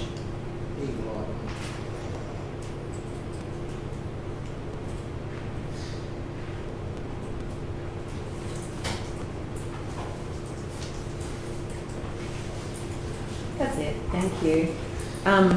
So one of the submissions for this particular proposal was against, as they were concerned that the drainage was going to be a problem as the slope, the property is sloped. How is it going to be mitigated? So there's actually a retention basin proposed on the development. So the stormwater management will be directed to the retention basin. Okay. Also, apparently council sold a property or other properties near this particular lot. Do you know anything about that? I did receive a customer inquiry. Yes. It wasn't. It's a lot to the north. So it's not on the boundary itself. Okay. Just for confidentiality for the person that made the inquiry, I would not like to point out what site it is or give away any details to that. No, of course, and I agree with you. My question, I suppose, was around was it on the boundary, etc. Okay, that's fine. Thank you. Tammy, can I just follow through on that one? You said the retention basin. Where specifically, do you know where that's going to be? Yeah, it was on the map, if I can bring that back up. I can play that quickly. Yeah, it's just going to be at the south of the Somewhere site. here, which is yes. the charge point, and then through this Genghis corridor. Okay, thank you. Just because I'm currently dealing with, and I think Councillor Ross, if you scroll down, in that area there and over here. Very high water table. And my concern is, I'd like to see the stormwater plan. So they were councillor that apricotty cover, that's the basin. Bottom left. It's quite a considerable size. So what's a basin? A retention basin, it's an area for stormwater to be directed to and to sit until it dissipates. Is there any houses on it at all? Yeah. No. Where it is, it's all very low. It's in a basin itself, the houses. Sorry, there's no basins on, there's no houses within the basin. Is that what you mean? No, Is there any it's surrounding where it's low-lying land. See, at the moment, where you're looking to... Do you mean in this development? Yeah. No, not in this development, adjacent but to it just will a- could be affected by this development. Yes. Well, it's an obligation of this developer to ensure that the stormwater is managed within their site. What about if the stormwater is an issue? Because I understand that it has to be the same, if not better, than it was previously. Can I just show something? Is that possible? Because I've been here, if you keep that there, so when the water comes here, and the houses that where Council May was talking about there, so the water goes there, council has improved a storm drain there, I've seen it, Made it and it worse. does go from there down there. what those houses are doing is the water table that's coming up out of the ground. So obviously, I believe that you can see here, this here is actually, is that where it is?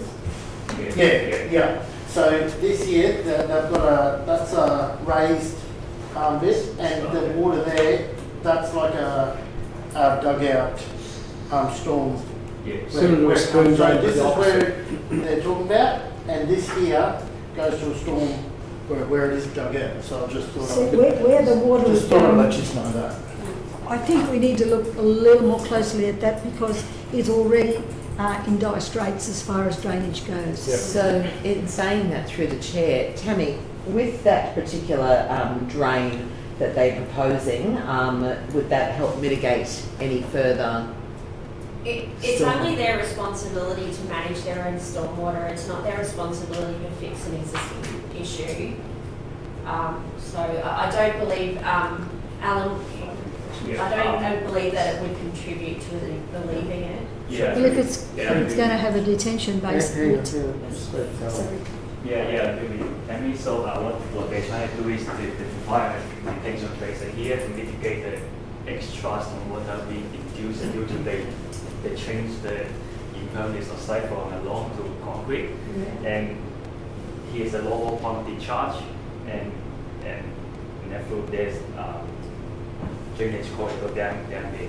So isn't the water flowing from here back that way? No. I think they all drain through this corridor at the end and then come down. So through the chair, I thought we could add some to that as well. Can we just go back to that previous slide that showed the layout?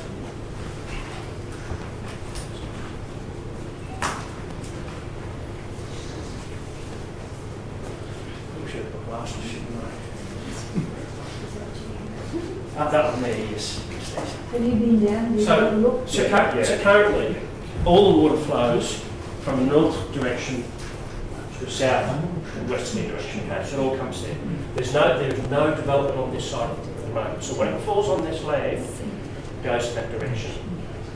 Each one of these flowings will pick up the roof water, and these roads will pick up all that surface water. So in effect, this will act partly as a bit of a cut-off. It will actually collect that water, put it into there, and discharge it lawfully, as opposed to currently all of it going in that direction. Some will still go in that direction, but not the same volume that currently does. Greg, the retention basin that we're talking about, if it's already got a high water table and there's a basin there that collects, when it overflows, I mean, there's been The water's coming out of the rock. Yeah. It's flat. It's flat. It has nowhere to go. I've got the photos. And if that overflows, and there's already an existing problem there, where are we going to direct the water to? That's my concern. You got an answer? You get a prize. Yeah, I think I know which property you're talking about. It's probably somewhere here. I have looked into the contour. I think the water contribute to that property is probably from the western side, not from the eastern. It comes down the hill that way. It comes from the eastern side. Yeah, it's like eastern side, from this side, not from that development side. Because I think water from this basin, they will discharge to this swell drain. But I think the property you're talking about is somewhere on the eastern side here, which is the water should be from the other catchment, not from this. Can we go back to the whole thing that shows that whole area, the vacant area of land, so we know where the so the water's coming from around. Around here, back that way. That's where it's coming from. So that's and they believe that this here has. Yeah, that's the swell drain. Yeah. It's goes down here. No, it's going that way. It's it's gone down. No. I've lived there 30 years. The only people complaining, the only people are the ones south of it. Never touch it. I did. Just to say again, road, so I missed what you. The houses that have the water issues are south of it. Like no. I'm just saying that people, the houses. Hang on. Hold on, I can show you. Wait one second. Go down. We should line this on the table for the general meeting. And we'll go down there and inspect so we all know. Because it will be a problem. Usually development fixes it. No, good things are not here. Oh, we're at the causeway.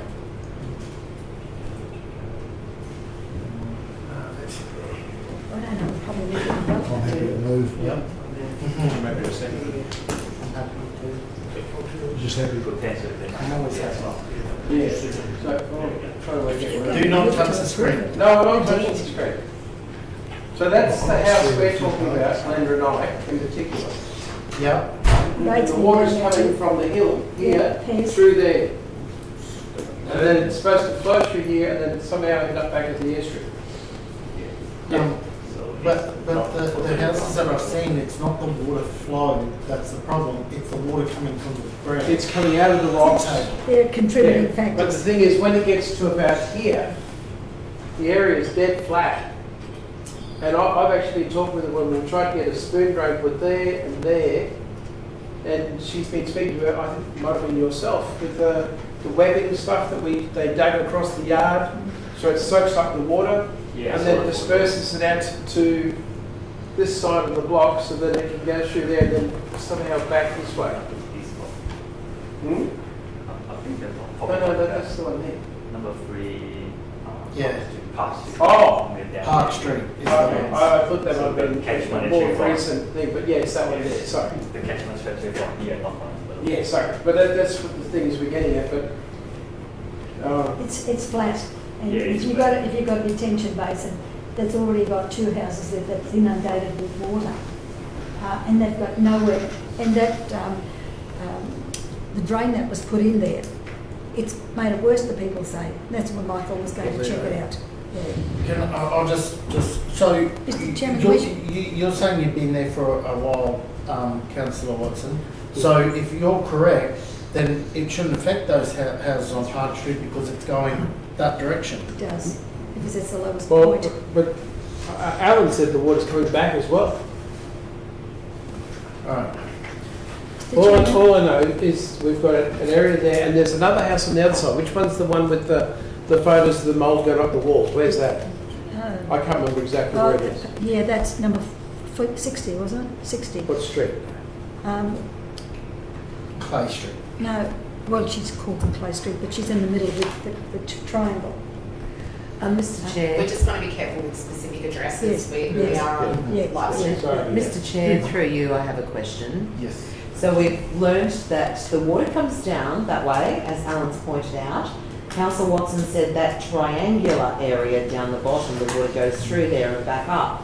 Well, the application that we're talking about is well away from that, and it will have a retention basin, which means it's going to mitigate any further stormwater coming down into that area. But this land, it slopes that way. So that's the high area, that's the low area. And as you can see, it's flowing back this way. So if you've got that coming back, it's going to back up a bit like the creek behind Charles Street. We understand that, but it's already doing that. But having development on there, isn't that going to So through you, Mr. Chair, just a question, just for Greg and Tammy. Shouldn't this development mitigate any further storm water? So through the chair, it's a requirement of the development to ensure that the post-development flow doesn't exceed pre-development flow. That's the basic law of actionable nuisance. Yeah. I guess the second common law principle of that is that every property has a right to discharge and every property actually has an obligation to receive. So that's the common law principle when it comes to stormwater. So in this particular instance, these guys are fighting to make sure that the water flow that comes off their site is the same as what it was before they developed. That's their lawful obligation. Mr. Chairman, I'd like to move that this matter lie on the table until the general meeting and that we carry out a council inspection on site. We've already To got establish the we see if this goes through first. That's what we've got to. That was procedural motion. It's a procedural motion Oh, is it? to act on. If I may, through the chair, Yeah. I just wanted to alert you to the fact that we are working on timeframes here. So this application was due on the 12th of November. I have extended it with the applicant until the 26th of November to allow for it to go to the 19th meeting and then the 5 days to be issued. when I spoke with Anglicare, who rang me last week, concerned about the extension that could happen, they wanted to break ground this year. Just to alert you to the fact that subsequent to this being, once this application, or if this application is approved, they still have further development permits that they need to lodge and undertake before they can even, break ground. So I would just like to, alert you to the urgency of this development and the fact that, this is for community housing. This is an urgent issue, and I do think it needs to be dealt with timely. And I'm sure we all appreciate that, Tammy. I don't think there was anything in the report to say that it was overdue. No, Councillor. No, that would have alerted us.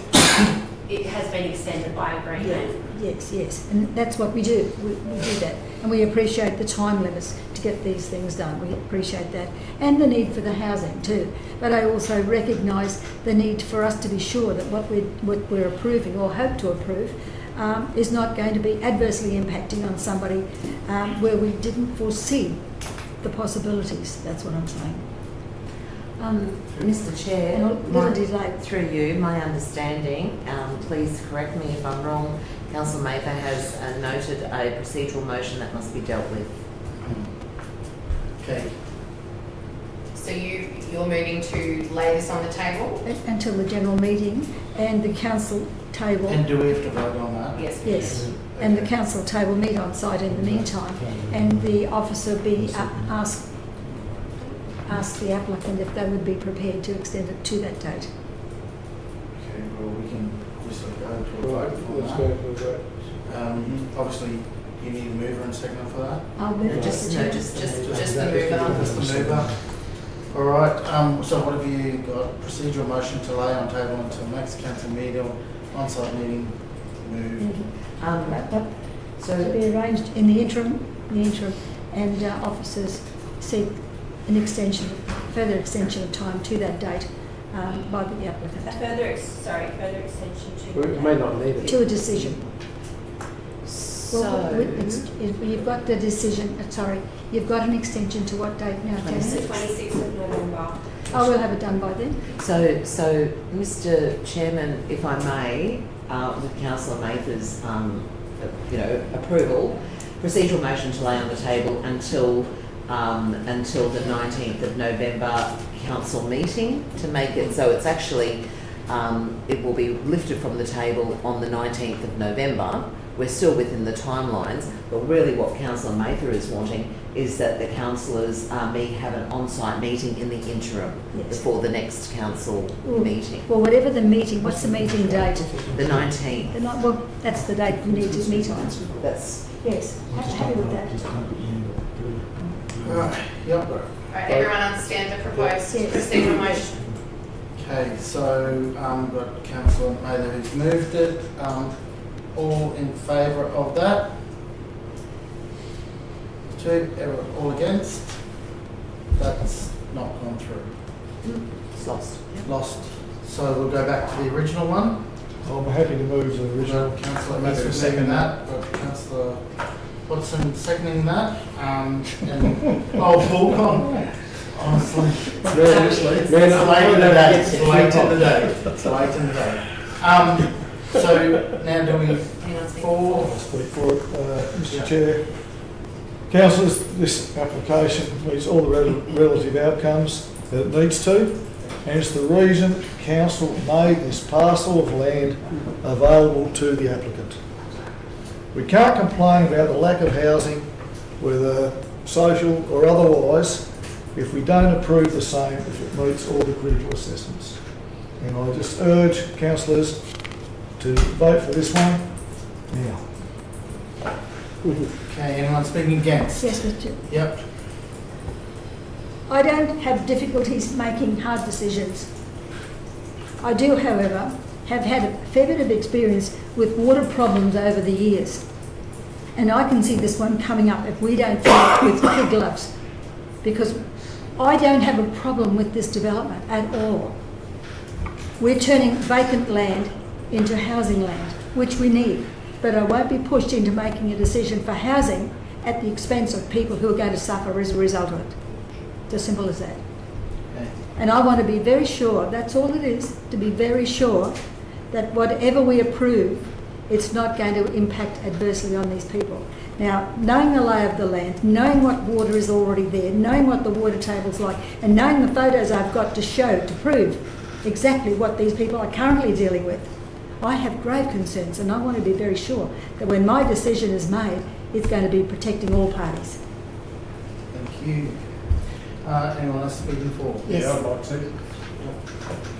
Through you, Mr. Chair, one of the notes that were alluded to by Tammy was saying that the property developers, the developers, can't be responsible for issues that are already there, and if there are more issues that are going to happen on that property, then it's up to that developer to go ahead and fix it. And so it just makes sense that if there's going to be more water issues going to be happening on that, then the developer will go ahead and he needs to go and do what he needs to do to go and fix the issue. And so I can't foresee that there's going to be more water issues, and if there is, they'll go and fix it. So things are already in place to resolve that issue. I'll speak for Mr. Chair. Yep. No. Happy to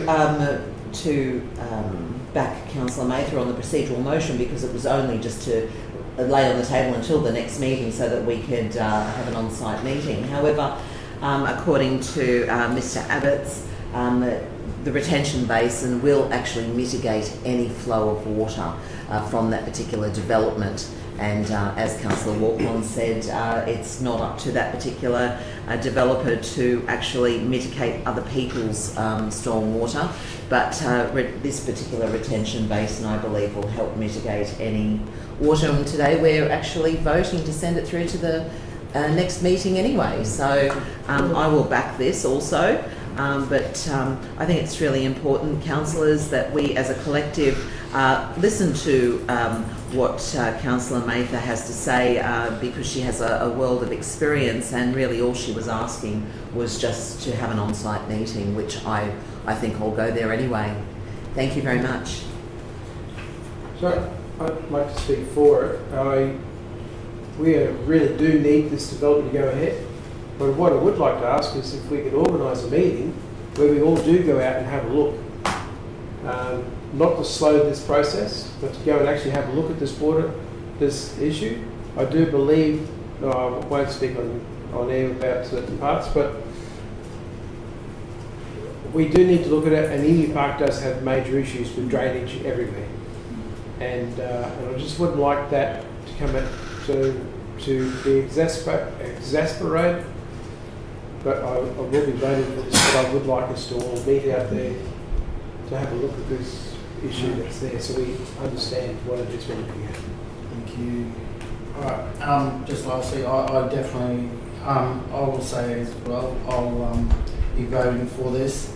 And yes, as Councillor Watson said, I do recommend that people who haven't been out there go have a look at the water, because it is just so you understand what's happening there.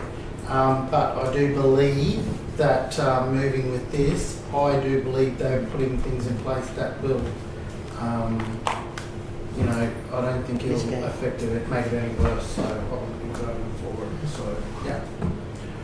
Right. Wrap up. Yes, Councillor Mather, to be sure. The only thing you can be sure about is death and taxes. And mosquitoes. That are already there. I can be sure that this is going to be a great development. Oh, it's yeah. going to be fantastic for our community, and I just ask council to support it, and I think that's going to happen. Thank you. Right. Very well vote. All for. Those against. Okay, that's moving forward on that one. So we're going to do one more this afternoon, 11.4, which is the first one in Part C. And And then you should have in your calendars a time blocked out for tomorrow afternoon, where we'll get through the rest of the reports from this committee. How many have we got to go? Just There's quite a few. oh, that's it. Well, enough to run, well enough to go through. Too many to go through. There's another 8. There's another 8. Yeah. Oh, that's what we've also got the conflicting, isn't it? Yes. That's right. Yeah. Okay. I won't be here. Where have you gone? Desk. I'm going to finish here getting the car drive desk.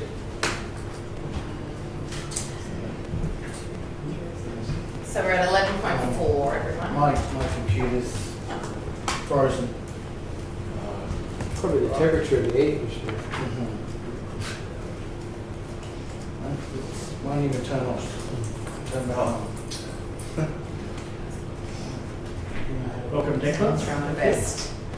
Good afternoon, councillors. We currently have a development application regarding a material change of use for an extractive industry, which is a quarry and environmental development activity. And the next slide is an aerial view of the subject site. It's over 3 lots. It's got a combined hectare of 203.4 with a road frontage to the Bruce Highway.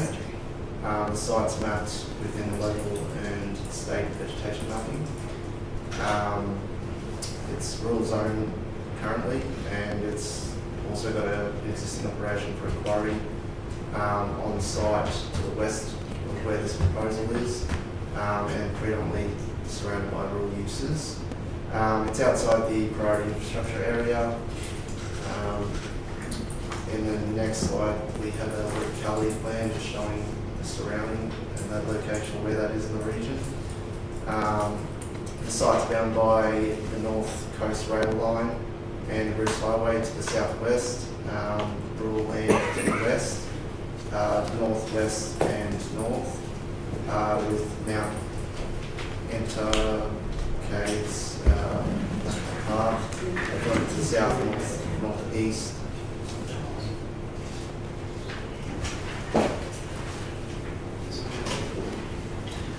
In this slide, we've got stage 1 of 3 of the extractive industry for the quarry. The proposal is to extend the operations of the current quarry by an area of approximately 59.83 hectares, and to increase the extraction of material from 100,000 tonnes to 1 million tonnes of material per year. The proposal is to extend, the proposed extension will utilise the quarry's existing approved access from the Bruce Highway for all stages. The development will be carried out in 3 stages, and stage 1 of this development will be 3,150,000 tonnes in the location marked in blue there. And on the next slide is stage 2, which is an extension of that blue area. So pretty much all stages go to the west for the expansion, which avoids the environmental significant areas and then also provides sufficient buffers to the waterways and mapped vegetation areas to the north of this development.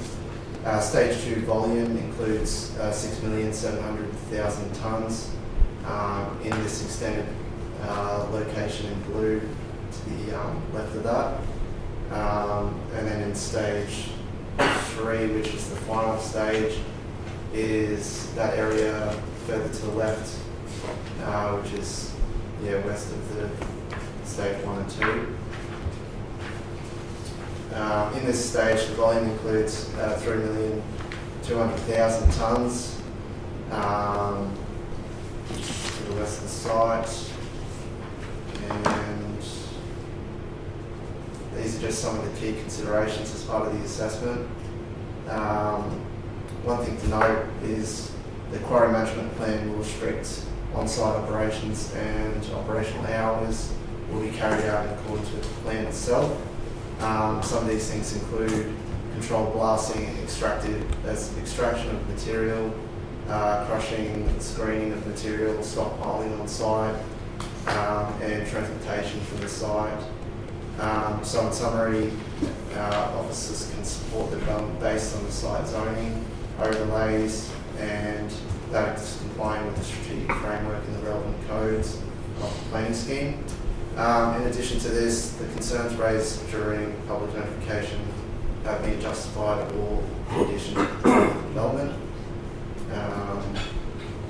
Thank you, that's all. Thank you. Through the chair, I have some questions. Thank you, and thank you so much. I'm sorry, Declan, is it? Yeah, Declan. Yeah, thank you. So on page 310, let's go back to it. It talks about the hydrology, talks about the dust and an aquifer, which council has no authority over, aquifers, which is state government. But it talks about a noise impact assessment report has been prepared to model potential impacts on dust generated from the quarry. Could you explain the noise impact assessment report when it comes to dust and the aquifers? Is that an error? I'm just pulling that up now, sorry, Councillor. You're fine.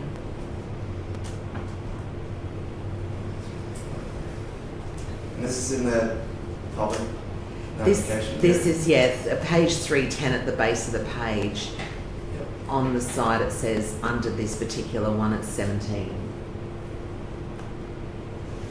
I just couldn't understand. They're talking about the hydrology of the area and dust, using the water and the water quality for the underground aquifer.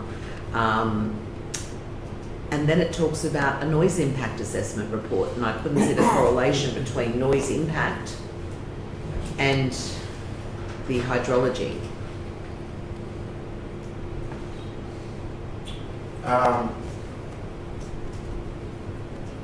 Yeah, that was in response to the Submission. environmental report at the time during public notification hadn't been provided. So some of these reports have been provided in response to a further information request. So a noise impact assessment report that was prepared to model potential impacts. So that models the potential impacts on dust. So a noise impact assessment models the potential impact on dust generated from the quarry. Is that right? Yeah, and then the quarry management plan, that's basically the controls of the operation itself. Sure. Thank you, Declan. Would you? So a noise impact, basically, for me to clarify, is an impact assessment report. Would then a noise impact would then show potential impacts on the dust generated from the quarry, and that particular impact assessment report about noise will then help the submitter understand the hydrology. Yeah, that's correct. Yeah, it's just to do with anything. In relation to that matter, it was dust suppression that they were talking about, which is just, I think, further. If you look further down, they talk about like the water proposed for dust suppression. Right. Okay. All right. Thank you. So, could you also explain how the blasting impacts will not affect the ghost bat colony at Mount Etna? Can we see a map to see how far away this quarry is to that ghost bat colony?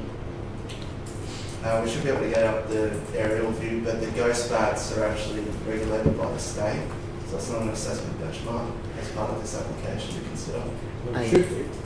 Okay, but it counts. It's not part of our local government authority to actually look at ghosts, to regulate or look at ghost bats at all.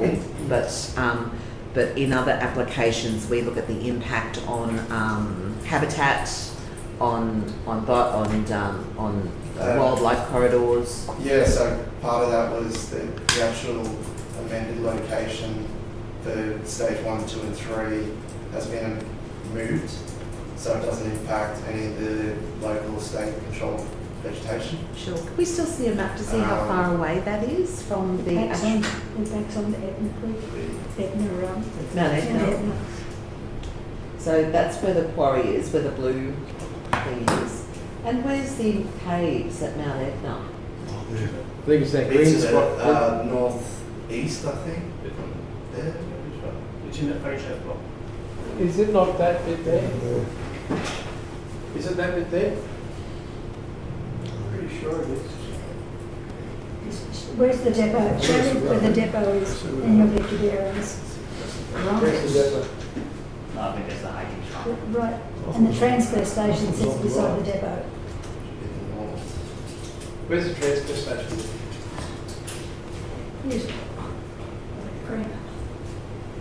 Yep, move the map. Here. That was the transfer station. So that There's is, the quarry there. so that's Mount Etna there. That's it. You go around the Rossmoy Road and it's all hill. And where's the proposed quarry? I'm now... Where the quarry already is, but it's just up and to the north of it. So is that currently being used? Yeah, so it's an approved operation already for a quarry. But it is being used now? Yeah, so they're proposing to extend it to the west of this site. So the current one is That's a actually little over closer the than bridge that goes back onto the Gotcha. highway. Okay, the current It's one's just that closer. 30 years ago, the whole region was in fighting over that to stop it from happening. World because War they had to Three. come back. World War Three. Yeah, it was crazy. Has the applicant, through the chair, indicated that they're willing to work with National Parks and Wildlife at all? They'll work with anybody. Yeah, I would say so.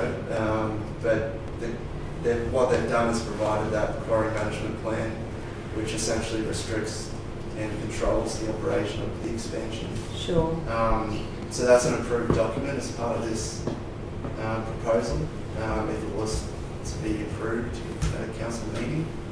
But yeah, some of those things were when they're carrying out the controlled blasting, when they're doing the extraction of materials, when they're doing screening of materials, stockpiling on site, and the transportation from the site itself. Sure. So from what I can gather from this map, that stage of the quarry is being used, has been blasted, and that's closer to where the caves are than where they're proposing. Is that correct? Really? It's about the same. Can we zoom out a little bit because it's to the west? Yeah, there's 3 lots as part of that. Maybe if we go back to the if we can just go back to the plan of development. The one in the report. Yeah, just in the presentation slides, and then we can flick through so then you can see. PowerPoint, sorry, Renee. Just from the first one. Oh, sorry, the stage 1. Yeah, and then go back to the aerial. Oh, sorry, the next one. The Number 2 slide? yeah, map? number 2. Yeah, it's pretty much here. Okay. I'm just trying to show context. Yes. But it goes from here and then extends that way. Right. It does say here that version 3 of the proposed expansion of the quarry is relocated northwest of the subject lots and is not directly within the biodiversity overlay, therefore no further assessment required on the ghost bats. It does say that in there. Yeah, ghost bats are regulated by state, but it's been raised as part of a public concern. Yeah. Of course, they're endangered. But as part of the amendment to the design, they actually relocated a couple of things in terms of site location, where they're proposing it, site access. Because of that reason. What was that? Because of the ghost bats and just because of the concerns and Yeah. the information request that was previously issued to the applicant. So does the state then, with the ghost bat issue, does it go to the state to sort that out, or does it finish with us? Doesn't finish with us, is that what you're saying? If Yeah, we give well- approval, does it actually get through to the state to approve that? Well, Is that does what you're it, getting at? does the ghost bats issue, does that get addressed somewhere down the line? Or is it just, if we all approve it, that's it, it's just hidden away, the ghost bat issue? Yeah, there's no referral as part of this application to the state. Right. Because there's no, I guess, referable like triggers. that Right. would be So required. You're right, okay. Before the council meeting, we can provide some information in regards to like these are the state requirements, but it's regulated by the state. So technically, at a local level, In our hands. we don't have any assessment benchmarks to go against. I guess the key thing is, the other thing that we've asked for is to control that in a way is that quarry management plan, which is the operational hours and all the other things that go with it. Declan, have we checked to see if there's been any complaints about dust and noise But we can't do from it. the existing site? I know we've got There's five. no current compliance issues on dust. or We haven't noise. had any complaints in relation to this. That's what I'm wondering There, if, there was concerns as part of the public notification period. so they, And that's hence the reason for all these additional reports to, I guess, assist in to justifying. identify those. Yeah, which are approved documents if a council meeting, it was going to be supported. Yes. And where that's the blue area there, the blue dot, is it? Yeah, so you have to expand there? Yeah, there's 3 lots. Just a bit hard to see, but this is the existing Yes. quarry, and then the access is just here. Yes. There's So- a little overhead bridge there that goes back over the highway. Yeah, so the current proposed expansion will utilise the existing access Yes. and then come through, and then it's stage 1, 2, and 3. They're lots sort of basically to the north, I'd say. But there's no houses down that way. But I'm aware of it. There's one right up the far end, but Excuse me. No, there's nothing surrounding, yeah. like, well, directly surrounding that. so that's we have to look at. Excuse Yeah. me, Declan, the current site that's there now, are they still blasting there? They're in operation. Yeah, but are they blasting? Yeah. As far as I'm aware, yeah, because the noise modelling is from the existing data from that. They have to do is they cut from that quarry, so they have to be able to extract and blast there. That's just my thoughts. Sorry, Because they're using that quarry now to cut from. Yeah. Because I know that they use our roadworks to sort of take it to different areas. So that's where they get it from, the Caves quarry. As in the. So they would be blasting and cutting from there. Yeah, currently. Yes, Yeah. yes, just ongoing operation. Yeah. Yeah, so currently it's only 100,000 tonnes Yes. per annum. Yes. And they're proposing to extend that to 1 million tonnes per annum. 100,000 to a million. Correct. Yeah. Big jump. But this is over 3 stages. Yes. So. Well, obviously there's a demand for it. Yeah. Yeah, and I guess the critical things to mitigate all the concerns that are noise, dust, anything else that is created as an impact from a quarry is regulated through those reports that we've got that have been The provided. moment I do it, it stops. And then I still speak. I'll just ask a question, Mr. Chair. Are we able to stipulate to the applicant to go to the state and address the ghost bat issue?